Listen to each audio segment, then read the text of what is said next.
Welcome back to the Bro Force Squad podcast. As always, thank you guys so much for joining us. Today we are wrapping up our movie commentaries for all of these Star Wars films that are available to us on Blu-ray by doing Episode 3, Revenge of the Sith. I am your host, Jeff Hornacek. With me is the mad scientist, Brian Banner. Hopping alongside us in a few moments is our legal counsel, Ronnie Cycli. And we're just going to begin the show today with a bit of a tragic moment. We lost Carrie Fisher this morning, unfortunately, to complications of a heart attack. And it is with heavy hearts that we are doing this podcast today in honor of her. And so before we got into everything, we wanted to have a quick moment of silence for Carrie Fisher.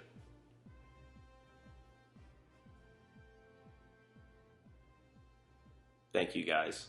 Brian, I think the best way to honor the late Carrie Fisher today would be to do basically the way she lived her life, with charisma, having a lot of fun, being emboldened, and loving all things Star Wars. So I think tonight that's kind of going to be our motivation doing the commentary for Episode 3. I'm down. Let's do it. I think that the Carrie Fisher, that she just loved life and loved to have fun. So let's get into it. Let's do it. And let's send lots of positive forces her way. For sure. And our thoughts and prayers, of course, are with her family. I know a lot of people our age especially were very heavily influenced by her and looked up to her work a lot, not just as an actor, but as a writer, and obviously all the other great causes that she represented. On to Episode 3, Revenge of the Sith. This is our last of the Star Wars movie commentaries. For those of you guys that haven't listened to us before, thank you so much for joining in. Check us out on broforcesquad.com. You can find everything there. But basically what we're going to do is watch the DVD/Blu-ray along with you at home, and we're going to commentate along with it while, of course, we have a few drinks here. Basically just give you our thoughts on the movie and some trivia, as we always like to do. So Revenge of the Sith, Brian, some people like to call it Revenge of the Shit, because this was an iconic character moment in film, Anakin Skywalker turning into Darth Vader, that we were all looking forward to see for the vast majority of our lives. And how would you best describe the way that George Lucas, quote-unquote, pulled this off? By pulled it off, you mean he pushed it back in because it was terrible. Basically. I don't think you'll ever hear me say this, even with the other two prequels. I would like to see them remade, because you can't remake classics like that. I would love to see this remade because it was that bad. I would not fight it. Yeah. I mean, it's probably never going to happen, and I'm not mad about that, but I wouldn't be surprised, and again, I wouldn't be mad about it. So the one thing I'll say right before we get going is the thing that was awesome in this is the fights and the choreography. Of course. I grew up watching the Power Rangers, and that shit looks really bad in terms of choreography. That's the bottom end of the spectrum. This is like the top end. So before you guys get it playing with us, right now we have it paused at the very beginning of the screen that says "A long time ago in a galaxy far, far away." So if you want to pause the podcast and get your Blu-ray or DVD right there, do so now. And we will unpause on that screen in 3, 2, 1, blast off. Banner has we're watching this on his PlayStation, and for some fucking reason, the circle button is the one that controls the playing and pausing of the film. So if anyone out there works for Sony, if Tom PlayStation is listening to this, please explain why that Even happened. his brother George PlayStation. Yeah, who's not as familiar with the technology, but I gotta say, when I was in theaters, you see Episode 3 come up. Obviously, you know what it is.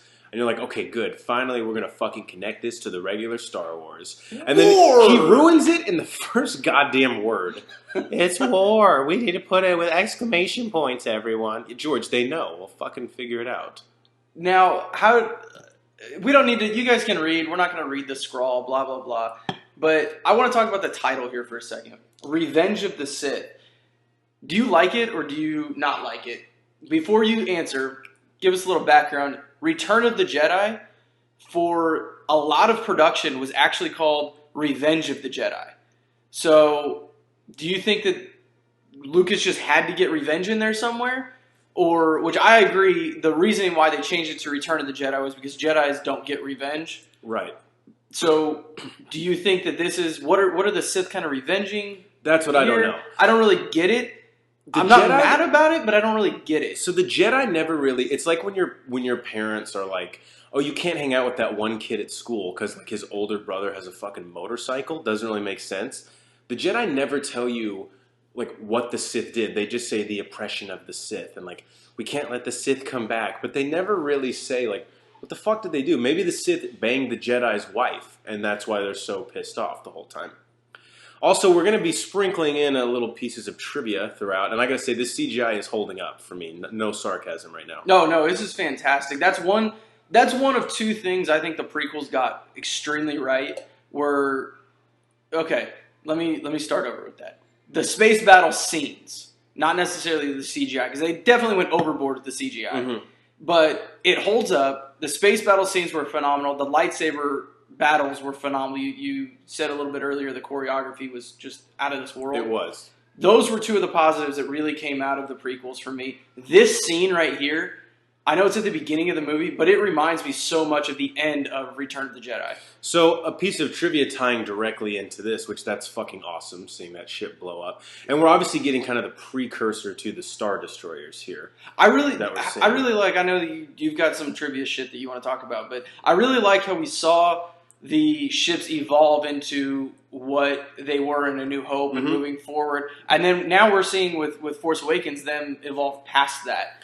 In like Rogue One, we saw them real similar and then exactly what they were in A New Hope. Yeah. And then obviously past that, we've seen the X-Wing kind of evolve there too. And let's be honest, Disney, it's a win-win, Disney and Lucasfilm, because you get to sell more toys. And here's the precursor to the X-Wing, and he already called him Red Leader, which gives me a moderate to severe boner. Yeah, I'm not going to say 6 to midnight, but like 6 to middle of the clock. It's like 7:15 probably. Yours goes to the side? So my piece of trivia that I'm going to throw out here, and no surprise because Geiger, we got into this before when he almost shut down the podcast when he found out that Benicio del Toro was originally cast as Darth Maul, and he fucked that up. But in the original cut of this film, which ran nearly 4 hours, which obviously directors do that all the time, they know that's not going to make it to theaters. But this opening sequence and the Palpatine rescue that you're seeing right now was nearly an hour long, is what IMDb is reporting. So I would not have been mad about that. The thing that I'm confused about is I wonder how much of this was finished in post, because to remove a lot of the scenes that you spent money doing the computer-generated imagery for seems way too expensive. I wonder if there was like a lot more dialogue that got cut out, or maybe exposition on who Grievous is, because they really do kind of throw him at us. Yeah, I could see that. I could also see them showing R2 do a bunch of fucking ridiculous backflips and shit. Yeah, we're going to touch on that a little bit. We beat it to death in the second movie, or Attack of the Clones, because the things that, for the plot convenience in this, that R2-D2 is able to do, just not only do they render a ton of plot holes in the new trilogy, but they just really take you out of the movie. Another thing, too, and this is no surprise, George Lucas and Steven Spielberg obviously are borderline in a relationship with each other. Yeah, it's complicated on Facebook for them. It is complicated. We don't need to know more. We know that it's complicated. But George Lucas allowed Steven Spielberg to help design some of the sequences during pre-production, basically like some of the pre-visualization stuff done at ILM, Industrial Light and Magic, where they do a lot of this. And he said that a lot of the designs of the ship, Steven Spielberg came up with. Interesting. I didn't know that.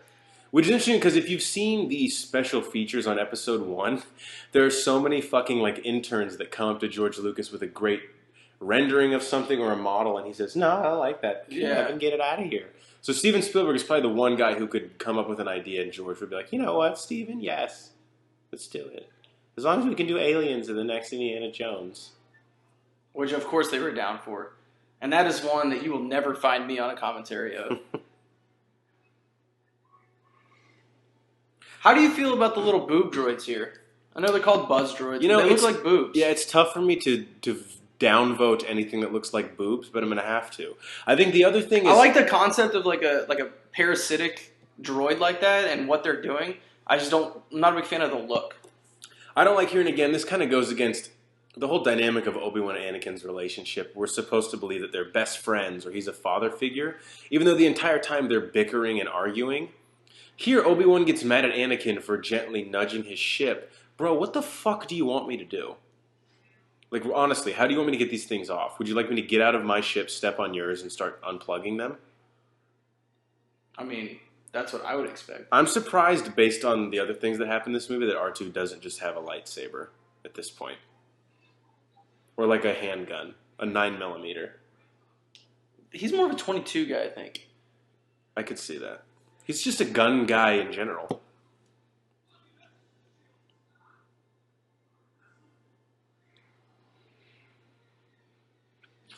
This may be explained at some point in the movie, but in terms of age, how old was Anakin in Attack of the Clones, and how old are we supposed to think he is now? Because I know he gets mad that they don't grant him the title of Jedi Knight when he's appointed to the Council, but they still act like he's incredibly young. So I was actually thinking about this last night. I rewatched like 3/4 this movie last night in preparation for this, and Anakin's like what 9, 10-ish in Phantom Menace. He's prepubescent for sure. I think. So let's say he's 10 just for math purposes. So he doesn't have hair in his balls. We're agreeing. No. But like he's kind of like he's had like 2 boners. He's like started to be interested in pornography. Yeah, so like he doesn't really know what it is or what he's looking at, but he knows that he likes it. Mm-hmm. So, and correct me if I'm wrong, but I'm pretty sure they say this in Attack of the Clones that this is 10 years after Phantom Menace. Oh wow, okay. Okay, Attack of the Clones is 10 years after Phantom Menace. Okay, got it. So, with that being said, I believe this is... God damn it, R2. How the fuck do you catch that? Like, no, he can't have the dexterity to do that. There are wide receivers on NFL rosters that could not make that fucking catch. Yeah, but they play for the Browns, so it doesn't surprise me. Well, I said NFL rosters. Oh, my bad.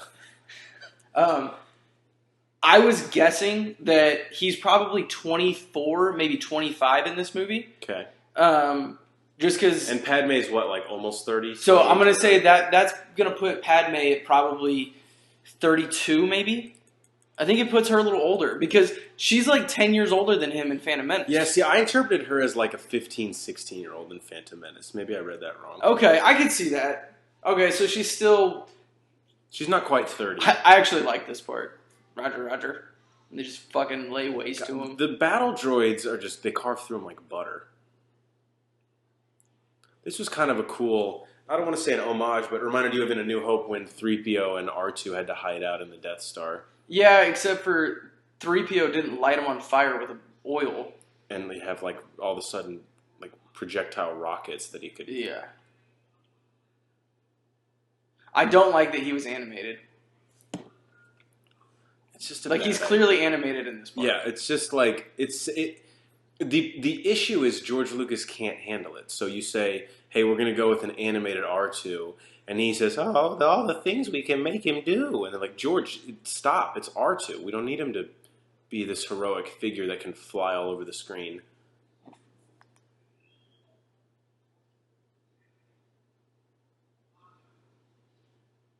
Why does he have the volume? Like, why does he have the bass turned all the way up? Because it's all about that bass. About that bass. No. About that bass. The first and last Meghan Trainor reference ever on the Bro Force Squad podcast. I can promise you that that's not going to be the last. M-Train's my girl. Jesus Christ.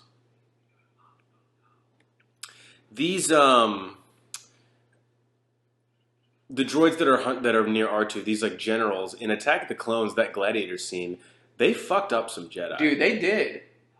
They're hard on Battlefront 2 on PS2. Bro, they're tough. They're tough to beat, and if you can unlock them and play as them, they're pretty legit.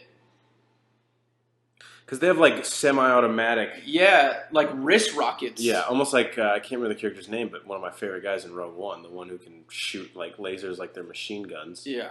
See, this is ridiculous. Like the oil slick. Yeah. Like, what the fuck is that?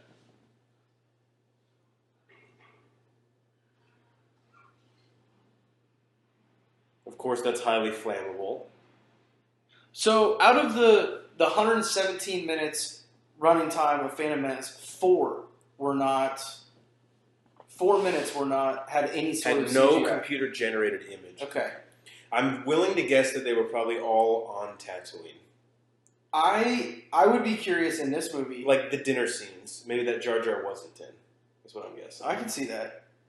I'd be curious in this movie what amount that is.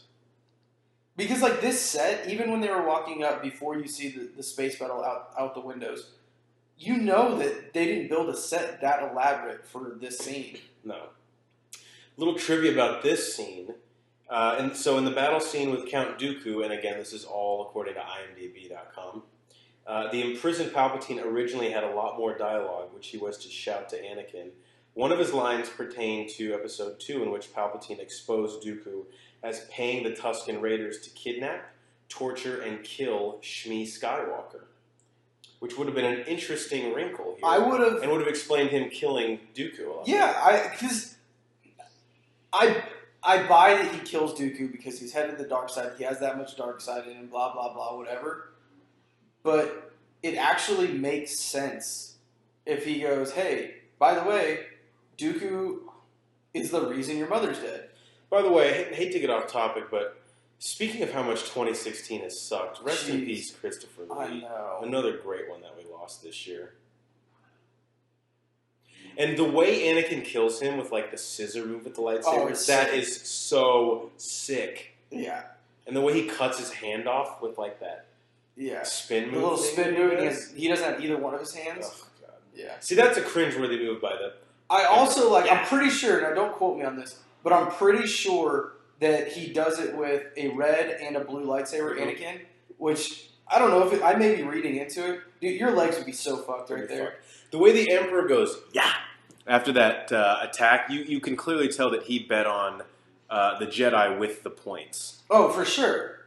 He probably parlayed it with him killing Dooku, too. And when you get a prop bet like that, you know that's where you really... Yeah, he's sleeping with some hookers tonight. Yeah, absolutely.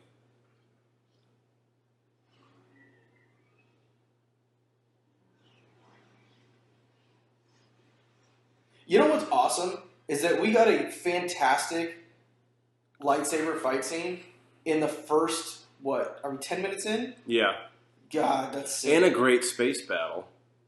And then right here, what I was going back to was the blue and the red lightsabers. That's kind of symbolic of him moving from light to dark, from a Jedi to a Sith, as he's killing him with a red lightsaber. And he has this look of anger on his face a second ago that it's not really like displaced. He just seems like an angry kid, but it would have made a lot more sense if I wonder why they cut that line. I mean, I understand when you have a 4-hour movie, you have to get down to 2, like literally 10 seconds here and there adds up pretty quick. Cut out some of the horrific dialogue between Padme and him. No, that's what's so good. Like, we get it. They're pregnant. We get it.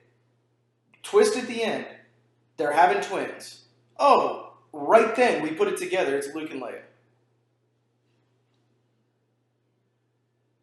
He cut off your arm and you wanted revenge.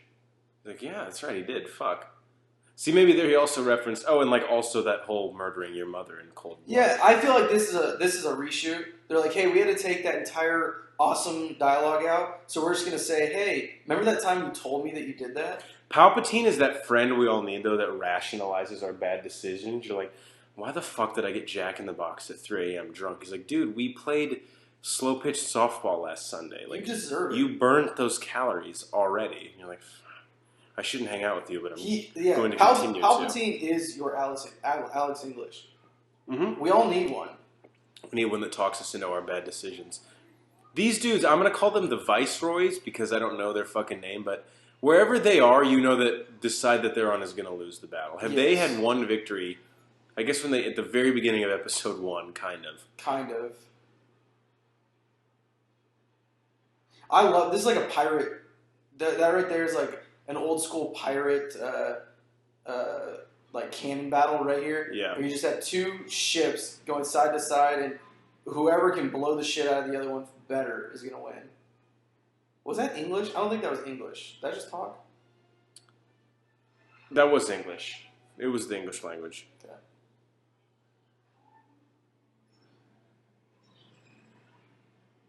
Why doesn't R2 just fly right here? It's bullshit.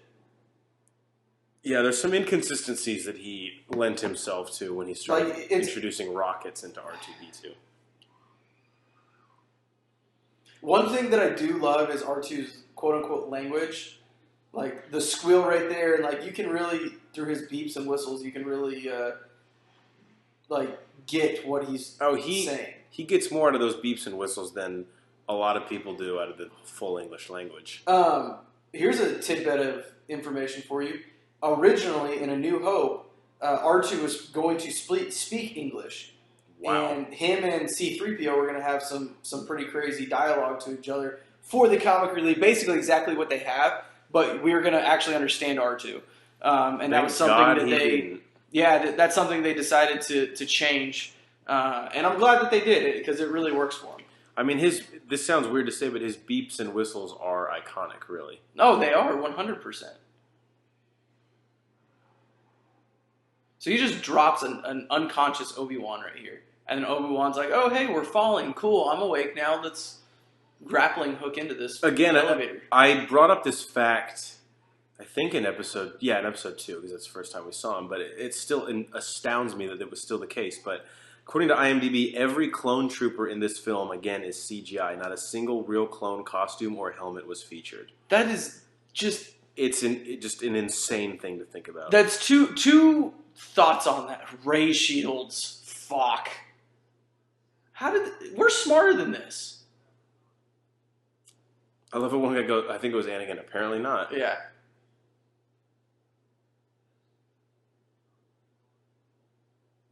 Okay. I guess. I can't believe I'm going to say this, but Hayden Christensen might be better in this movie than he was in Attack of the Clones. I'll say that. He doesn't seem like he's trying as hard. But the issue is he basically plays two characters in this. And I don't mean Anakin and Darth Vader. I wish that's what I meant. I mean, he plays Anakin, and then he plays cardboard, stoic, zombie Anakin later on when, like, basically nothing changed, yet he's a completely different character. And the hair is really working for him.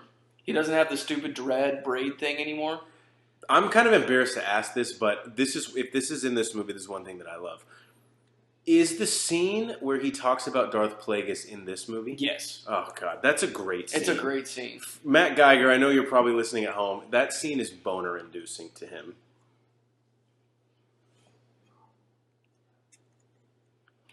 You know, this movie is... It's actually still really entertaining, I'll give it that. But you know I'm getting ready for the rough part because I'm already about to be on my second beer. Now, Grievous kind of seems like a shoehorned-in character in this, but I've been told from several people... I didn't watch the Clone Wars animated show, but I'm told that that is really where we get Grievous's origin and sort of feel him as a villain. It is powerful, actually. That episode is very, very cool. And we get more Grievous in general, which is neat. He is a Jedi hunter. He isn't really he's not a droid, obviously, because he has a heart and whatever, blah, blah, blah, but he's more machine than anything else. But it's very cool to see a villain that you don't get a lot of, but you see him die. You get a lot more of him in the show. What are these the stick things that they use? I don't know, but I kind of like them. I like them.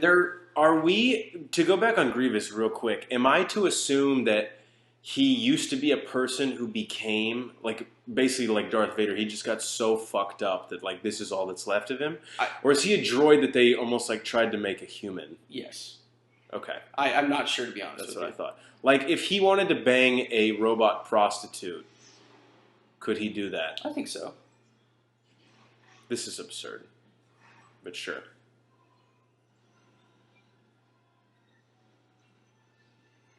So, wouldn't they die, like in space? Bah, come on.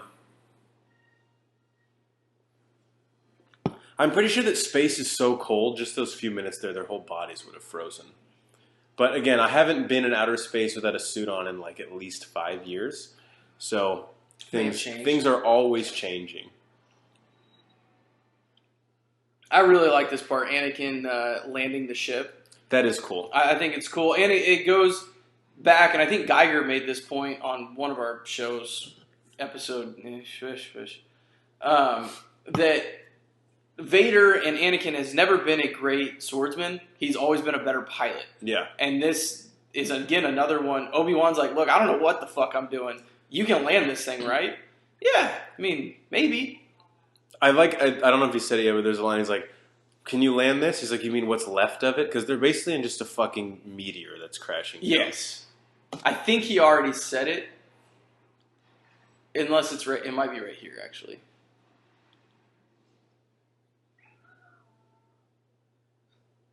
The subtitle just said beeps, uh-oh. Yeah, don't you get it? Jesus. I always think here, and I'm getting ahead of us just a little bit, but when he gets on this runway in Coruscant, he knocks over like 2 or 3 towers. I know, and like, I was going to say that he probably too. killed like Dude, 400 people. Yeah, but he saved the Chancellor.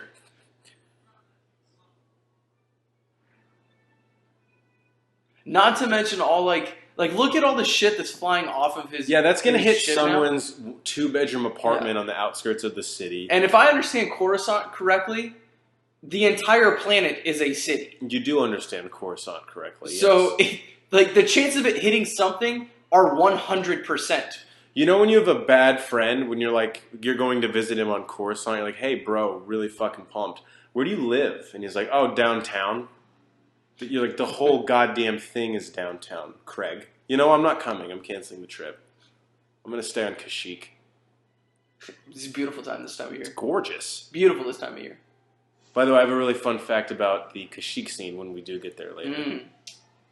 The suspense is killing me. All right, so there's one tower. Boom. At least 50 people were fucking working in that. You hope they're on their lunch break and some of them went out, but we don't know what time of day it is. They built that set, clearly. Yeah. I know that was a really small line, but I like that acting by Ewan McGregor. That just shows me, like, look, I know that he did not take it too seriously. This dialogue is dog shit, but I'm still going to have fun with this and put a little personality in. I'm put a little wrinkle on myself. He's somebody that in all 3 movies did that. I mean, I think he read it and knew exactly what he was getting into. Where I think some of the other actors didn't. It was just a Star Wars movie, and they didn't really understand exactly what they were getting into. It also, and it was great casting, but I think he got the best part of it. Oh, 100%. I would love to see an Obi-Wan movie, which, teaser, we'll get into that later. Yeah, we will.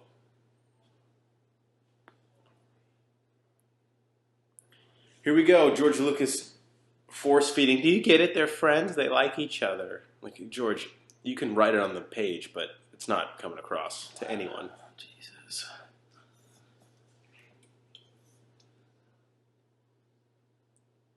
And you don't get that they're, like, if they were friends and this close and everything, in A New Hope, there would be, their lightsaber battle, there would be a lot more emotion. Like, there's not. Like, I don't know. You know, I think Obi-Wan just wants to stay. There's like a hot stewardess on that shuttle. And he's like, look, I'm almost done. I've been working them for hours. Yeah, he's like, I'm about to get this bitch's number. Yeah. So. Look at this guy. Looks like a ball sack in the background. Yeah, that guy could skip a meal or 7. I've never noticed him, but now I can't stop staring at him. It's like a blue Dumbo. All he's thinking about is, God, I hope this meeting is catered. Yeah. We have Black Panther there to the right.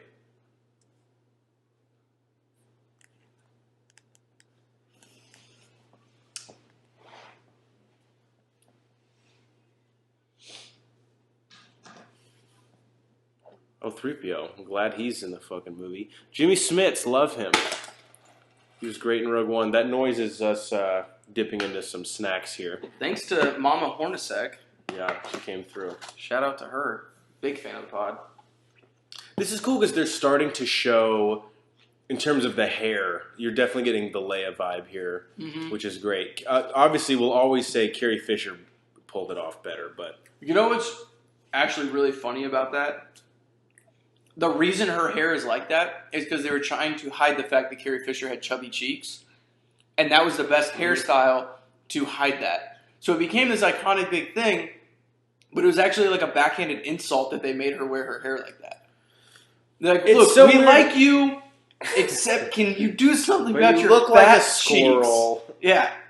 Which I thought in Empire and Jedi, that even in A New Hope, I didn't think she had No, chubby Carrie cheeks. Like, I Fisher thought she looked fine. was But gorgeous, and I think a lot of kids can attest to. Slave Leia was like, you know what I'm talking about. Mhm. I don't have to say it. It's not pod friendly, but yeah. yeah, because there's certain subjects that we will not discuss on this podcast. There's very few things. Now you hear that she's preggers, got knocked up. This is some of the terrible dialogue that I've been talking about. Yeah. Okay, here's a question for you. Let me pose you this. Pose me. If we had these recast as literally anybody else, would it make it any better? Man, that's a tough one because Natalie Portman is a very talented actress, but she didn't try, clearly. And Hayden Christensen isn't talented, but he did try. So you're seeing... They met in the middle a little bit. Yeah, you're seeing kind of two inaccurate representations. I'm going to say yes. And part of it is just because, and maybe someone out there will disagree with me, and if you do, please tweet at us at Bro4Squad or write on our Facebook, Bro4Squad, 3 words. But I would love to see both of them recast. Like, I have no investment in Natalie Portman as Padme. No. She's a good actress, and it looks better, like, in hindsight, saying that she was in these movies.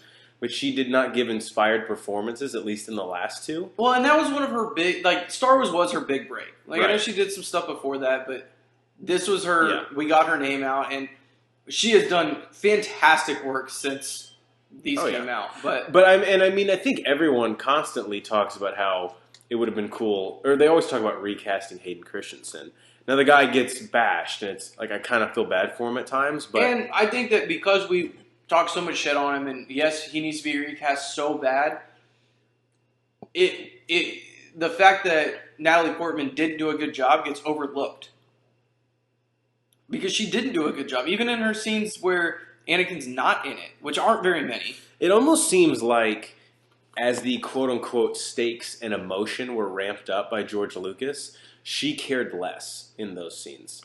Like, the scenes in Episode 1 I always think about is, like, her in Greedo's shop. I feel like that's her best work, like, when she first meets young Anakin. And then she sort of realized, oh, I'm in a not that good of a movie. This is Coruscant, where you can buy both 10-cent hookers and 50,000 credit luxury penthouses all in the same town. They kind of go hand in hand. There's a bundle deal, actually. I actually saw a flyer for that.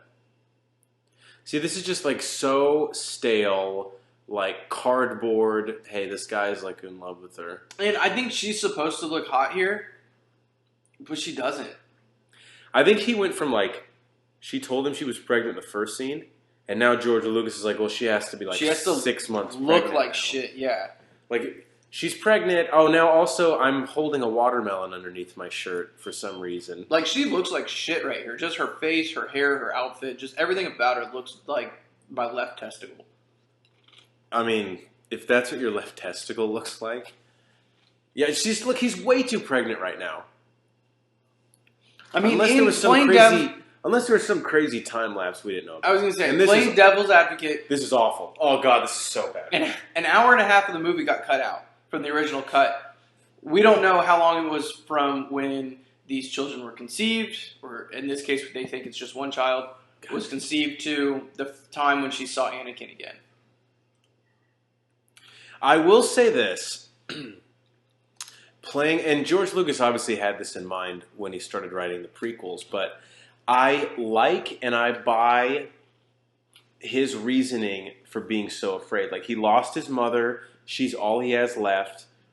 This whole fear makes total sense to me. It does. I'm going to pause that thought real quick. Christensen got in tremendous shape. He did. This. He looks fucking jacked. Good for him, too. Continue. I actually read... Actually, let me get the IMDb quote up while I tell this story.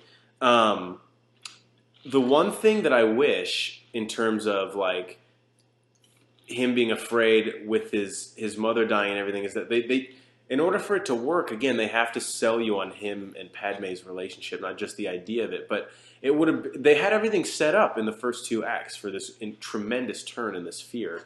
But another question I have, and some people have brought this up before, do you think Palpatine was implanting these dreams somehow in Anakin, putting this fear in his mind, like, yo, bro, I'm just saying this shit could happen. Implanting I don't know.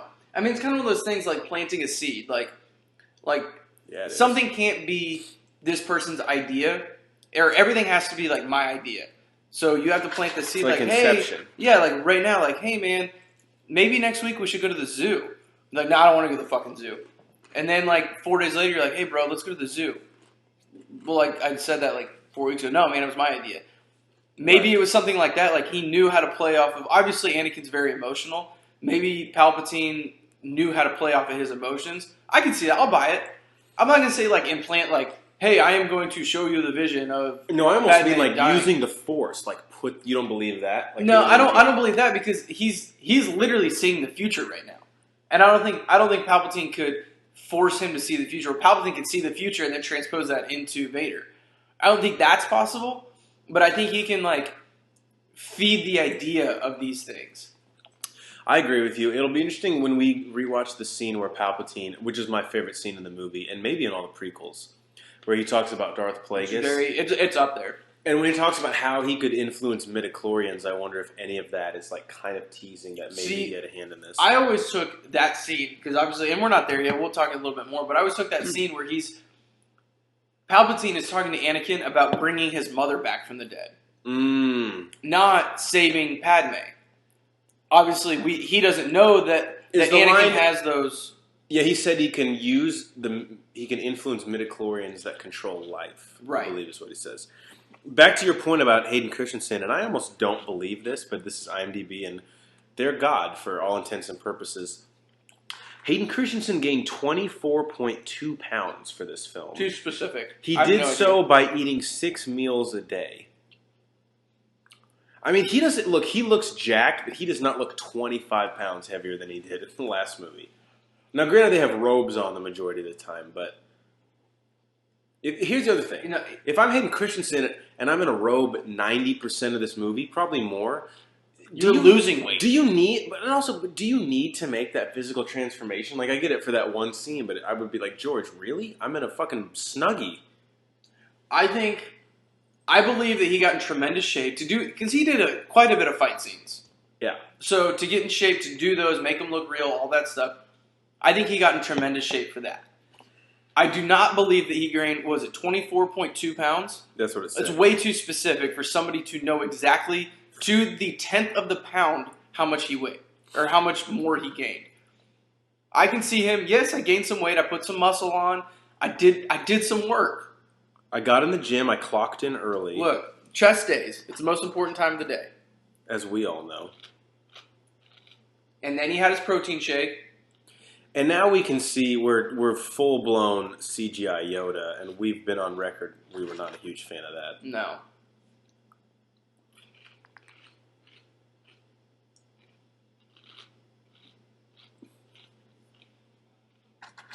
This Chex Mix is tremendous. Thank you. The mix my mom uses, they only sell it around the holiday season. She got to load up on it? She loads up on it, and then she'll bake like a big... Mm-hmm. By the way, for those of you at home, if your parents have baked Chex Mix, you'll know what I'm talking about. Mm-hmm. And then she'll bake like a big batch of it. It's great. Yeah, the peanuts really are thrown. You got to get one of... So break the pretzel, get the Crispix, and you got to get all three at once is the key.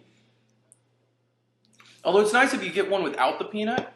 Because the peanut, here's the thing, go to the bottom because the peanut's always just because of their weight. Because of the weight, right? Yeah, density and stuff. By the way, we're thinking of starting a food podcast. If anyone out there wants, to English really wants to get the Pinterest recipes going. Guys, if you can just throw that stuff at us, hardcore, just start us up. We love chilies. We love dips. Mm-hmm. Anything Mexican. Here's Palpatine, basically now like a To Catch a Predator guy, like creeping on this dude who's like 1/5 his age. It's like such a con move when you call someone son, who never had a father in their life. It's like, what? Yeah. Dad? Again, this set, I use the term loosely, is like 90% CGI. Like I don't believe the lamp on the wall. No, and I think you're right to do that. Like, I think that in the background right now is computer-generated imagery. And that's tough, man. Like, You show up every day and you're in costume and makeup and you're like, yo, we're about to fucking make a Star Wars movie. And then you walk out and it's nothing but four lime green walls. Yeah, the goddamn table that you're sitting at is lime green. Yeah. And then all these fake characters, you're talking to like either a dude in a lime green suit or a guy's holding a fucking tennis ball out. It's really difficult. That's why I kind of get why Natalie Portman was like, you know what, fuck it. Just send me the paycheck. I'm hot. Yeah, you know what this. She also wanted a couple each of her action figures that they created her in. I don't blame them. It's a big deal. I would love to be an action figure. Samuel Jackson, I think we might have mentioned this in Phantom Menace. He had demands, and I've used the term loosely. He wasn't like holding hostages when he accepted the role of Mace Windu, but he wanted to have a purple lightsaber. And I think Lucas fought him for a little while, but eventually said, "We really want you to play the role." I think he did. There's just one. This is Anakin. Sorry, real quick. He's like about to get fucking pissed and pull a Kylo Ren and put on his good Charlotte. Obi-Wan's like, that's when your mom grabs your arm in the grocery store. You fucking embarrassed me. Yeah. Like, we're in the frozen peas aisle, Mom. I don't give a shit. There's Conehead guy. You fucking hate him. He's the worst, dude. He's dead weight. And all he does is complain. He's the dude who, like, if a vote has to, if, like, you and your friends, like, hey, guys, let's get pizza. It has to be unanimous.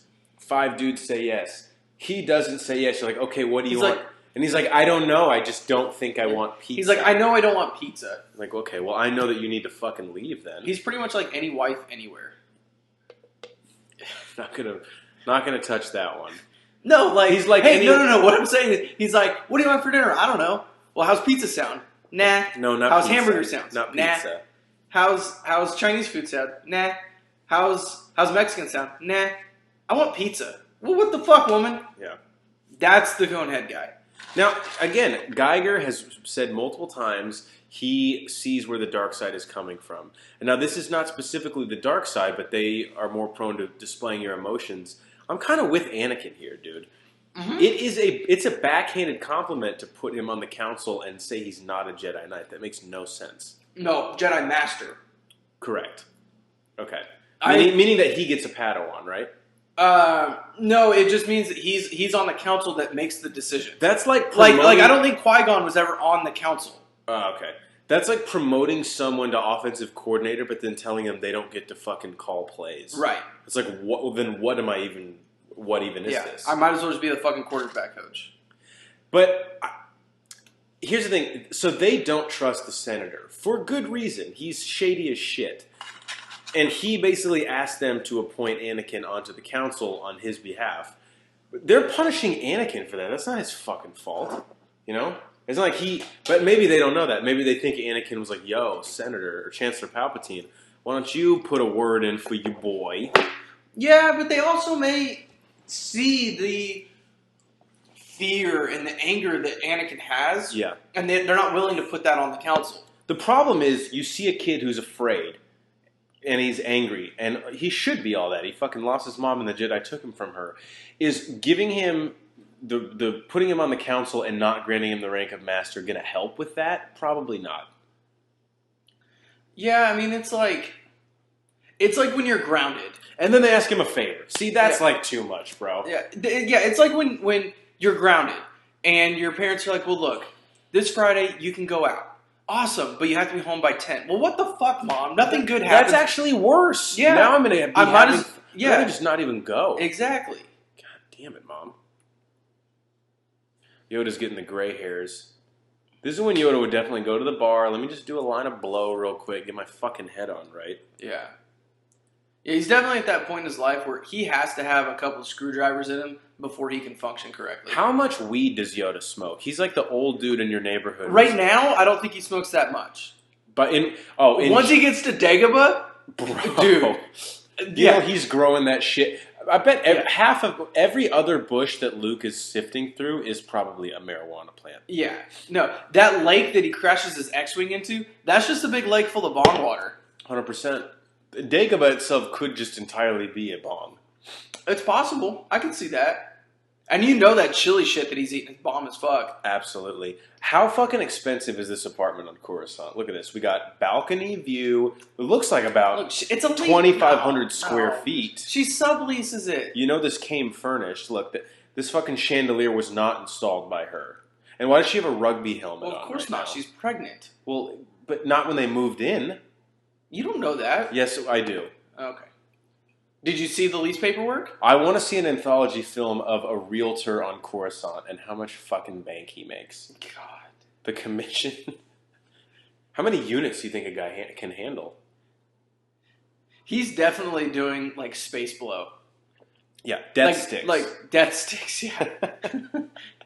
Yeah. How do you take a death stick? Is it like... Is it like a shot? Is it a shot? Is it a cigarette? Maybe. I think it's probably like a cigarette. Yeah, that makes sense. Is it like a marijuana Does he cigarette? hold one out when he says, want to buy some death sticks? I don't even remember. I don't think he, I think he does. I just remember going like, this is so ridiculous. I don't even... George Lucas is like, space drugs, give me some names, go. And death sticks won out. Yeah. What are the ones... Well, I want to know what the ones that didn't win That's are. what I want to know. If death sticks is the winner, what's the fucking loser? Again, this is just some terrible dialogue. Natalie Portman right there just looked like she was up all night drinking, and she's like, "I'm just hungover as fuck." Give me the fucking rugby helmet and let's do the scene. He is in such a hurry right here. Yeah. Look at this. Everybody else is like laughing, having a good time. Anakin is sprinting stairs. Well, it's already almost halftime of the Liquid show. Jesus Christ. Doing the high knees down the hall. This is my favorite scene in the movie, and maybe the prequels. The only scene, this is my favorite dialogue scene. My favorite scene total is the battle at the end of Phantom Menace with Darth Maul. Yeah. Because that's really that's like 2.5 lightsaber scenes all into one. The Chancellor's like, where are my nachos? I sent them back because they had no jalapenos on them. I think it's so cool that he played the Emperor in the original. Isn't that awesome? I think it's really neat. Also, do you think that this chick sitting next to him, doesn't that look like Marilyn Manson? Yes, that is him. Well, I was going to say Zordon from the Power Rangers movie. Whenever he they break the crystal and he's laying there. 100%. Yeah, but he's actually wearing that same robe. Mm-hmm. $39.99 at Macy's if you're interested in the Zordon / testicle. What are they watching here? I never realized that. It's like a bubble show. Okay, here's my question. We've talked about this a lot, but this needs to be discussed. Is this halftime of something? Or is this what they're fucking watching? The liquid bubble shit. Because if it's halftime, okay, then that's it. It would make sense. Maybe it's like one of those sporting events we saw in episode 2 at that bar. Yeah, like if this is the show. Yeah, like it's like a dog riding a unicycle or something. Mm-hmm. It's just or like, okay, guy just did the half court shot. Now let's get the fucking bubble worms in the air, and that's why Anakin's running. He's like, God, I missed the whole first half. He gave me these sweet tickets for free, and he knows it includes alcohol. It's just rude to show up this late for it. I wish there was like a sweet person coming in the back, like, you need more Bud Lights, honey? It's like, I prefer Michelob's, please.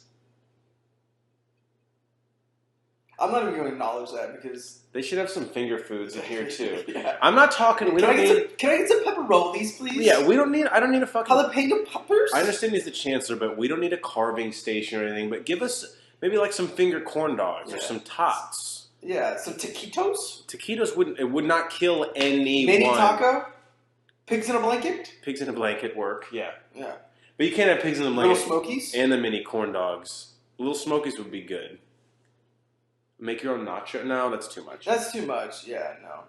I could do like chips and salsa. Yeah. But you can't do queso with it. So sorry, so we're talking over our favorite part in this movie. Yeah, we went on. But this is where Palpatine is bringing up some great points. Like the Jedi are just as power hungry as the Sith, except they actually don't let you have relationships.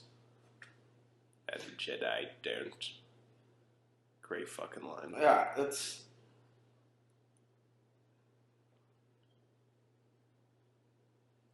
It's funny. The Jedi only care about others. By the way, don't love anyone else. I love the line too, which we missed it, I believe. But he said the Jedi are good, and he says good is a matter of opinion. Good is a point of view. A point of view, yeah. That's what he says. So Darth Plagueis, we got to get into this. If you're finishing. No, I mean, I sure had something else, but I've been drinking, so I don't remember it. So Darth Plagueis. Is he Snoke? That's what I was going to get to. But in a roundabout way, he's brought up in this very important scene. Palpatine references he was his master. We can assume he was not maybe Darth Bane was way too far ahead to be his master. But, I mean, I don't consider Vader a Sith Lord. So Darth Plagueis was the penultimate Sith Lord, the second to last. It was Darth Plagueis and then Palpatine. Yes. So we can assume then that he had a huge influence on, because this plan that was put together was pretty brilliant. So it's the slow play, right? So Darth Plagueis, we have to ask, must have been an even bigger genius to mentor him. So the question comes down to: is he Snoke? Will we ever see him again? And if no to both of those, is what Palpatine's saying actually happened? It just seems weird that he could have just killed someone so genius and brilliant, who could influence metachlorians that create life, and just kill him in his sleep. Okay, I think Snoke is Plagueis, and there is only one reason why I think that, and this is going to my favorite part and my favorite discussions of. No, it's not my favorite. It's one of my. I thoroughly enjoy talking about this in movies. The score. The score in this scene, or that scene that just happened, is the exact same score. No way. In Force Awakens, when we first see Snoke. So, they're very, very, very similar. I don't know if they're the exact same, but if you listen to them back to back, you're like, that's one fucking song. Right. So, I think that is very symbolic. I don't think that was planted there for no reason. I think that is, they're talking about Plagueis, we see Plagueis, the score is the connection. If it didn't connect that way, then what's the point in talking about Plagueis, and what's the point in having such similar scores? Right. Along those same lines, talking about scores real quick, something that I recently read, John Williams, obviously the famous composer, done all these movies. The legend. The legend. He has never seen a Star Wars movie beginning to end. I don't believe that. And in one go. But, okay. Because I was going to say, he watches all of this. I don't know that I believe it, because I feel like he has to be at the premiere, right? I don't believe it. I don't. But and again, but here's the quick comeback to that, and then I really want to get back to Plagueis, is why would he lie about that? Is exactly. What people say. But also, I think it kind of makes him sound pretty fucking cool. Yeah. Yeah, I've scored 7 of these. Are the look, biggest out of the ever. top 10 scores, I'm a nice guy, so I'm going to say he has 9 of them. Yeah. All right, let's get back to Plagueis real quick, and then, or do you want my fact about? Let's do your Kashyyyk fact real quick, and then we can get to Plagueis, because that may drag on. Okay, so again, we'll just drop this here. We'll finish Plagueis, have a few drinks, then we'll come back. So originally, and this may have even been cut out of the 4-hour version, but I doubt it, because if they filmed it, it would have made it in the movie. But in the Kashyyyk battle, a 10-year-old Han Solo was going to appear during this battle as an orphan being raised by Chewbacca. He was to help locate General Grievous by finding part of a transmitter droid that was sending signals from Utapau, allowing Obi-Wan to find and confront the villain. Now, before I go on, would you have wanted to see that or no? No. I would have. I don't think I would have, but I can see why they took it out. The timeline doesn't work. Because this is roughly 20 years prior to New Hope. You're right. So I'm supposed to believe that Han Solo is going to be 33, 32 in that's a little in tough. A New Hope. That's a little bit of a stretch. 10 years old makes him a bit tough. Okay. Yeah. Okay. Back to Plagueis. Let's real quick. Let's digest this. Again, at this point, we don't have much to base any of this on, because they did a great job in The Force Awakens of just sort of tickling our balls, but not actually giving us anything substantial with regards to Snoke. I think... And we literally have no idea where Episode 8 is going. No clue. And I could not be more excited and happy that I don't have any idea about where that's going. I bet you Carrie Fisher dies. Oh, Jesus. Too soon? Brian, yes. It might have been too soon. Sorry. You're an asshole. But regarding Plagueis, regarding Snoke, I think he is Plagueis for one of two reasons. Number one, he has been through the fucking ringer. when you look at him. I mean, that dude has been chopped up, sliced apart, beaten near death. I mean, he's fucked up when we see him in The Force Awakens. And it would make sense that he was at the brink of death or Palpatine thought he was dead.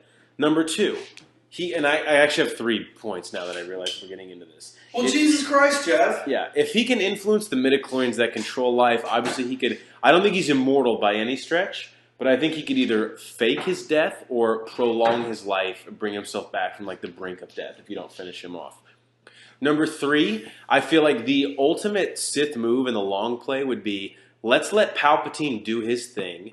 He pretty much gained control of the entire universe. Someone's going to take him out. Right. So then he can come in and just clean up the scraps. Now, the First Order is nowhere near as strong as the Empire was, but he's picking it up at a pretty convenient endpoint. So I would agree with a lot of what you're saying.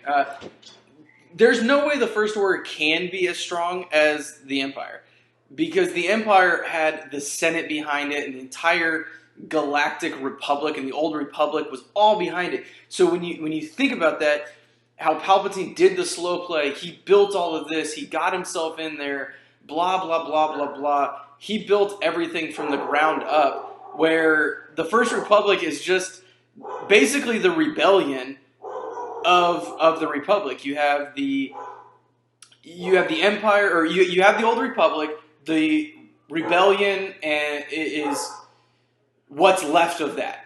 Then you go back and you look at the Empire, it falls. The First Order is the rebellion that falls. So that's where we're at. That's an interesting dichotomy between those. I mean, that's really. I mean, am I wrong in thinking that though? No, I mean, the thing that is tough is because George Lucas, when he wrote these stories, we're assuming he had them planned out for 6 movies. It's obviously difficult to plug something in on either side of that wasn't initially part of it. But if Rogue One is any indication of, number one, how much research that Disney is doing now that they own Lucasfilm to make sure that these movies intersect seamlessly, then yeah, we're in good hands. And number 2, we still don't know much about Plagueis. All we've got from him is essentially like 2 sentences. I mean, I know that we're all basing our theories off of that, but we don't know what he is or who he is. And our legal counsel himself has finally joined us. Ronnie in the house. What's up? We were just discussing kind of the First Order, the rebellion, the Empire, how they all kind of connect. I made the point a moment ago, and for our listeners, I apologize, but Cycling needs to be caught up on this. How the rebellion is basically what's left over of the Old Republic. Sure. Then you have the First Order. That's what's left over of the Empire. Sloppy seconds. Yes, the exact same thing. You might have brought that over. Probably did. Yeah, I think you did. We're referring to a Molson beer. Canadian. Yes. By the way, taste of Robin Sparkles. This guy is definitely on Tinder. There's no way he's getting laid without the help. Do you think his dick is ribbed for pleasure? But if it's vertically ribbed, it's ripped the wrong way. He's like, fuck! This could have been such an advantage. I mean, I would do him. I'm just interested now. I'm just curious. What if when he's like, Grievous isn't here, he's like, no, I got you. Right, we're being held. He's like, we're being held hostage. He's like, no, I know. Because, like, right, I got you. Yeah, I got you. He's like, no, I'm My species can't wink. It is a huge problem. We have issues. I've got some beef right here. So he goes up and he tells his R4 droid, hey, take this back, tell Cody, whatever, blah, blah, blah. How do they not see him get out of the ship? Well, and also... look, okay, he gets in the ship. Are we all agreeing that he's in the ship? In the ship. He's in the ship. Why would I disagree that he's in the ship? He's fucking sitting in it. Just making sure that we're all seeing this. Now, here's my question. They're not showing us, man. How does nobody see him get out of the ship? Where the fuck is he? He's in the middle Jedi. of the... Oh my god. Here's my problem. They're an occupied planet, yet they're freely allowed to talk with Jedi without anyone paying attention to that conversation. It's really weird. See? He's probably able to just be like, hey, we're being held here hostage. Probably one of the worst I love the pterodactyl thing in the background. And this is like, can you have a louder creature? Yeah. Look, the creature looks cool. This peacock like lizard thing. That would be like driving in a car that like it automatically honked its horn every. But like isn't 10 he minutes. trying to stealthily get up there? Yeah. Yeah. Like that thing makes so much noise. I think he's like, you know what? I was so sneaky when I snuck out of the fucking ship. Let's be unsneaky. Yeah, Maybe no, they I won't built some expect goodwill. Yeah. Yeah, they're going to be like, hey, if a Jedi's coming, he's not going to be on that loud fucking There's no lizard way he peacock. would be. Yeah. He'd be an So idiot. that's clearly not him. And he's able to sneak into the middle of their top secret meeting on this annoying yelping thing. Mm-hmm. It really just shows you how poorly run. I like how the Viceroy is really concerned about how safe Mustafar is. And it's also interesting that they, to me, are the rebels in this. You know? Are we not cheering for the rebels? No, that's true. No, yeah. Us as fans of Star Wars really fucking switch sides pretty quickly on that. Honestly, we hate rebels now. I do want to bring up a point, and I don't know if this is the best time, but I would really like to get into Count Dooku. No, it's the perfect time. Okay, because he's not been Dooku, with us for... As you recall in Attack of the Clones, talks about how he warns Obi-Wan. He said, hey, the Senate is under control of a dark Sith named Lord Sidious. He literally tells him the whole plan. And Obi-Wan doesn't even give him the time of day. And who ends up being right? And he was going to free him. Dooku saw the writing on the wall. So He's like, I'm getting up there and if you remember, Dooku taught Qui-Gon. Mm-hmm. And Qui-Gon was never that big into the Jedi. He had problems with how the Jedi were. Qui-Gon used... Why is it not crazy? On Tatooine alone, he breaks Jedi code like 5 times. He influences the dice when they gamble. He tries to mind control Greedo. I think we know that they're actually the rebels here are actually the good guys. Dooku might have been right the whole time. And he just murdered that guy in cold blood. Okay, yeah. There's a droid. It doesn't count. No, I'm with Geiger. I'm pro Sith all the way. Let's fucking go, Grievous. Kick some ass. No, okay. I'm pro Sith, except I love Obi-Wan in these movies. But Obi-Wan was an idealist. He was a purist. Yes. He was doing what he was doing, but like again, he doesn't believe in the DA. At what point is he like, hey, Dooku told me the truth? Yeah. That's the problem with the Jedi. Is like they are so blind.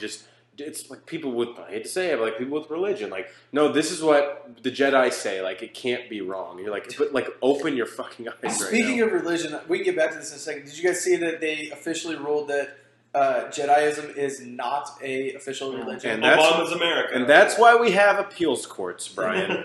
Back to kind of what we were talking about. I think that you have both sides of it. You have Obi-Wan as a purist, everything Jedi, blah, blah, blah, blah, blah. Then you have kind of the opposite side of, we could say Vader, we could say Lord Sidious, Palpatine. See, I don't consider Vader a Sith. He's not a Sith Lord, I don't think. I just think he was manipulated and joined the dark side. But like, to me, a Sith Lord is someone who is like, consciously knows what he's doing. Because if Vader was a Sith, why didn't he ever kill the Emperor as the Sith do? They killed their masters and they created an apprentice. Yeah, the Sith is the number of 2. And when I think he did eventually kill him. When I think Sith, I'm like, you can't turn him. Like, you cannot turn Palpatine at all. Vader the entire time was literally, not literally, but he was basically like, yo, someone fucking pull me back. He's like Kylo Ren is. Kylo Ren is like, in not so many words. Emo. He goes in his room, he listens to Good Charlotte, and he comes out, and he's like, I wish someone fucking would want me on the light side. My dad doesn't understand me. Yeah, well, that's probably because you killed him. Let's be honest, though. Qui-Gon... What? Going through puberty Yeah, there. finally got some hair in my balls. Congrats. Qui-Gon and really Dooku to an extent, maybe not as much. They're kind of like independents. They're right down the middle. They see what's wrong with both sides. I think Qui-Gon... And I think that's why Qui-Gon believed that Anakin was super But even Qui-Gon for so much. Qui-Gon was just like teacher's pet, though, because Yoda was like, no, we won't train Anakin. And Qui-Gon's like, but we will train Anakin. He's like, okay, train Anakin, we will. Like, I don't know. Maybe he had, like, nude photos of Yoda with some prostitute, and that's why, like, anything he asked I would love to see those photos. I would, too. We were talking about how Yoda's, like, so stressed out by this, and you know when he goes to Dagobah, he smokes so much weed. Oh, dude, he's insane in Empire. Brian says the lake Luke crashes in is probably all bong water. It looks like it does, doesn't it? Dude, he's so high at Empire. Yeah, he's on, like, like, fucking with he's on Molly, and, like... When do we ever see that side of Yoda in these movies? Do we ever see some sort of humor from Yoda? No, and all of a sudden Empire, he's just like... Yeah, I mean... And it's beyond senile, because it's like conscious. Yeah, he like he's aware, and he's testing. He turns it off. But again, I think Dooku had it right, man. I have another piece of trivia that I want to throw out. Let me find it. I'm excited. Scroll here, because these holograms just reminded me of something. So Liam, again, this is all from imdb.com. Liam Neeson said that he recorded a cameo as Qui-Gon Jinn, which was to feature in a scene with Yoda, explaining the concept of Jedi communicating from beyond the grave. In the script, the dialogue in which Qui-Gon is heard, not seen, which is kind of lame, appeared in the scene in which Yoda is meditating on the secret asteroid base just before Bail Organa introduces him to Obi-Wan's return with Padme.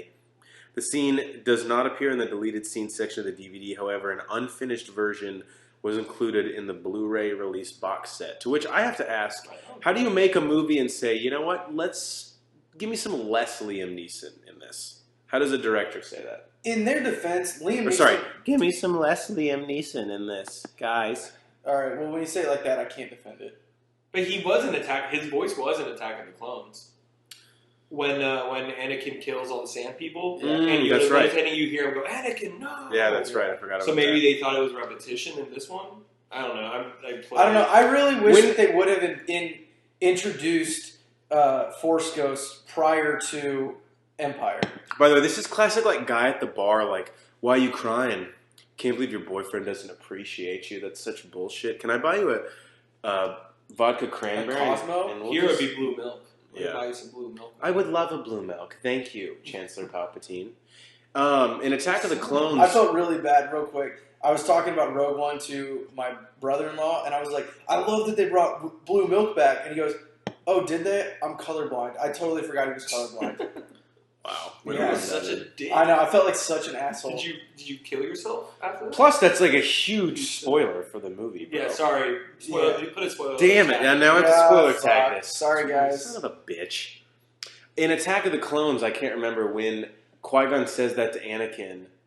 Does he, like, hesitate at all? Or like? No, he says it. Yoda hears it, but I don't think Anakin. Yeah, I don't think... yeah. I don't think Anakin has that connected. Or he's not, like, in tune with the Force enough? Yeah. That makes sense. Because Yoda feels it, and they're freaking out. But wow, it's already this scene? Yeah.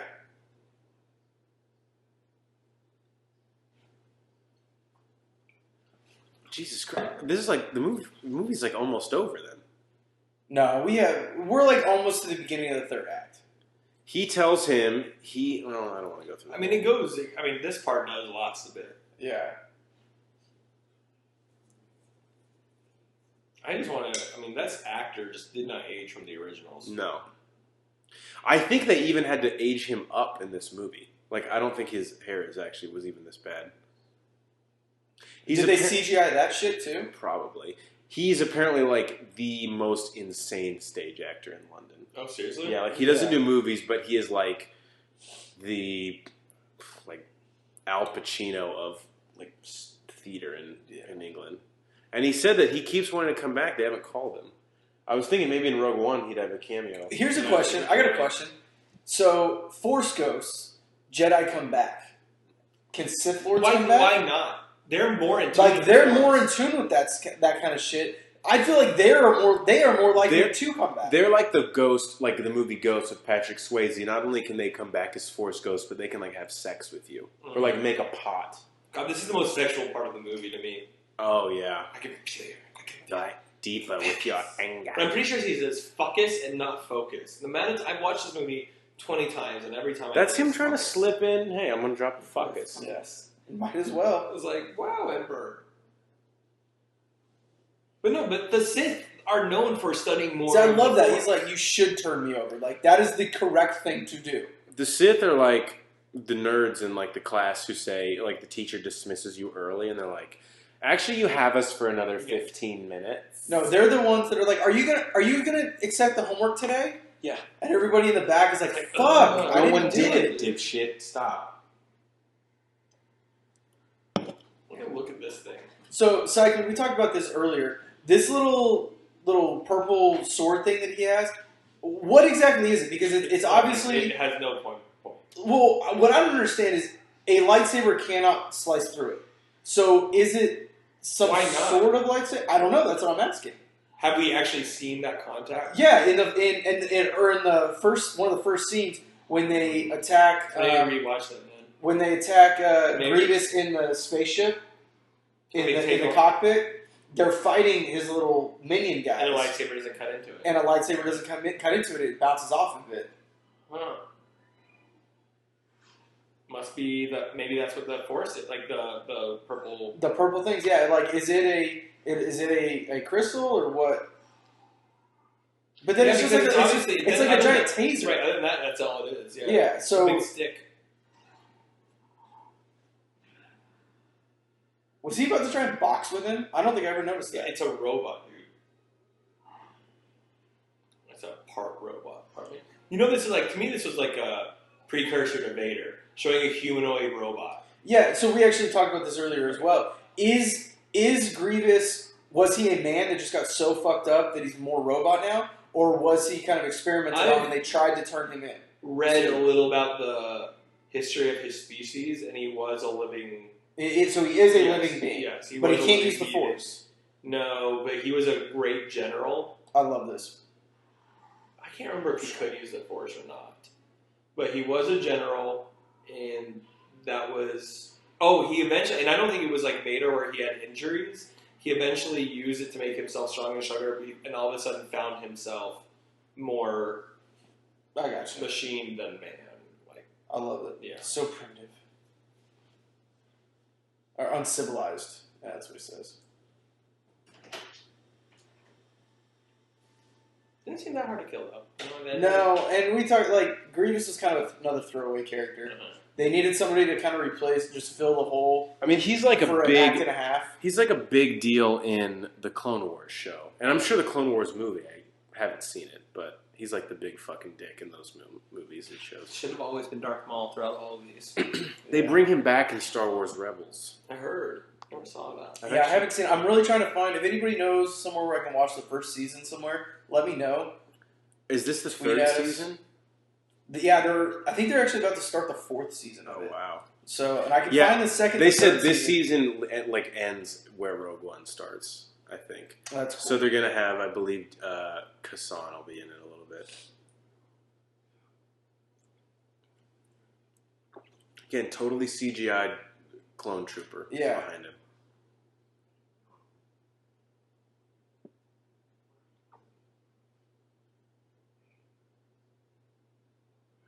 Sit still here, Anakin. It's not that hard. Yeah, just fucking chill out, dude. Like, I wish they showed him like laying down, like hands down on the rug, watching like a TV show. He's watching the Rugrats. Put in one of his shows that he likes.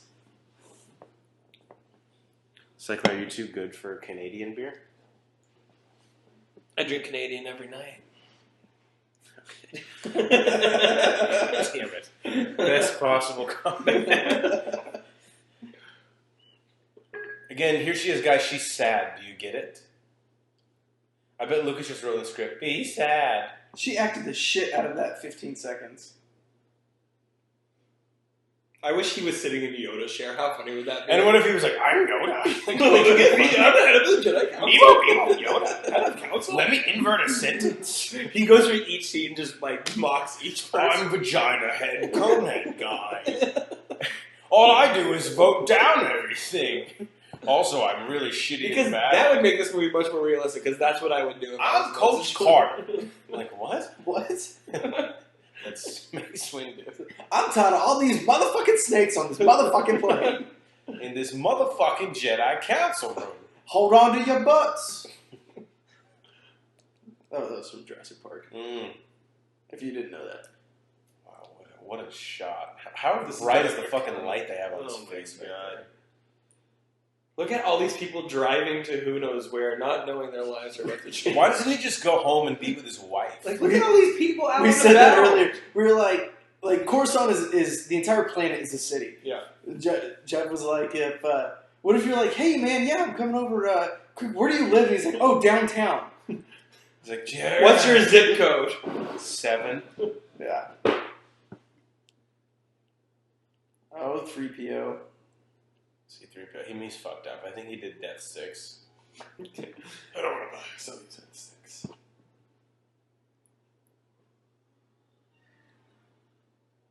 Anakin's got to stick his fucking nose in everything. By the way, I think Mace Windu was like, I need the 3 most useless motherfucking Jedi, and y'all come with me. Literally get killed in one. Like, this one dude isn't even, like, holding his lightsaber correctly. That one chick, I'm pretty sure, is a librarian. I would have liked to see a yellow lightsaber there, just to. Plo Koon would have been cool to see. Although they do show him die. They do show him die, but spoiler alert. it would have been cool. It would have been cool just to see another yellow lightsaber. So he had it up his sleeve the entire time. Literally. It just seems uncomfortable half the time. Like, especially when you're writing notes. As a chancellor, he probably had to write a lot. Like that guy just he didn't even slice. No one like, even none of them sliced. This guy's like, oh shit. I got fucked. God, what pussies. Like, how do you go through the intense training they have, and that guy just jumps up and stabs you, untouched? They weren't masters, right? They were just Jedi? No, they were masters. No, I think that he went to, like, a ConocoPhillips, and the guy in the store gave him, like, a discount on cigarettes, so he's like, why don't you roll with me, man? I like you. Emotion, show it. He is the traitor. I'm so weak. Anakin clearly doesn't question his surroundings. He's begging for help and then, like, electrocutes him. And Anakin at that point was like, wow, you seemed actually pretty in control. It's almost like you deceived me to specifically play to my emotions.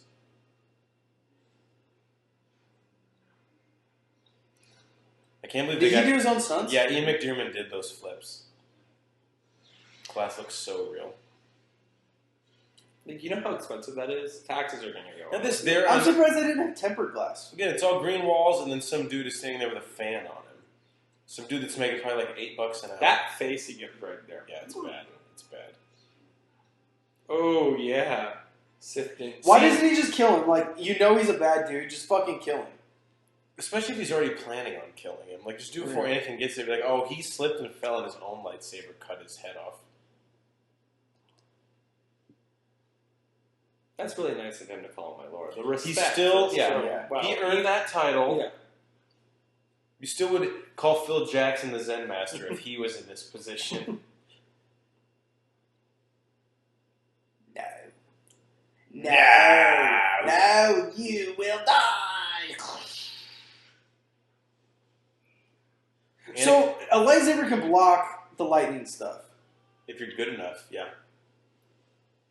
So Sam Jackson's good enough. Mm-hmm. So does the lightning stuff age you and make you look all fucked up? I feel like retreating back onto him. Oh, that's what's happening. Yeah. I never got that before. Okay. And I also feel You learn something new every he day. wanted this too because he like leverages it in the Senate. He's like, look, the Jedi attacked me. Look how fucked up I am. Yeah. Now I'm vagina. Although the problem is they would have a problem explaining it. Like, okay, so they attacked you. How did they make you wrinkled and old? Like, are you a Sith? Did you shoot lightning? No. They came at me with a bunch of UV creamer rays. that made my skin. They dry locked me in a out. tanning booth for 3 fucking hours. And now my skin looks like a that sounds like just purse. like a frat initiation. Yeah, basically. No, I'm closer with the people I did it with. Yeah. Clearly didn't have the eyeball covers though. Mace Windu actually does fuck up here.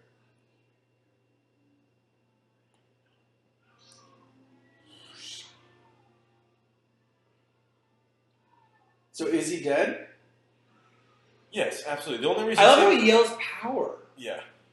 Like, can he just yell ah? I'm like, man. At that point, Anakin should be like, man, this guy. You're like, all right, man. Like, you may have gone a little overboard. Yeah. I mean, look, we didn't see him die.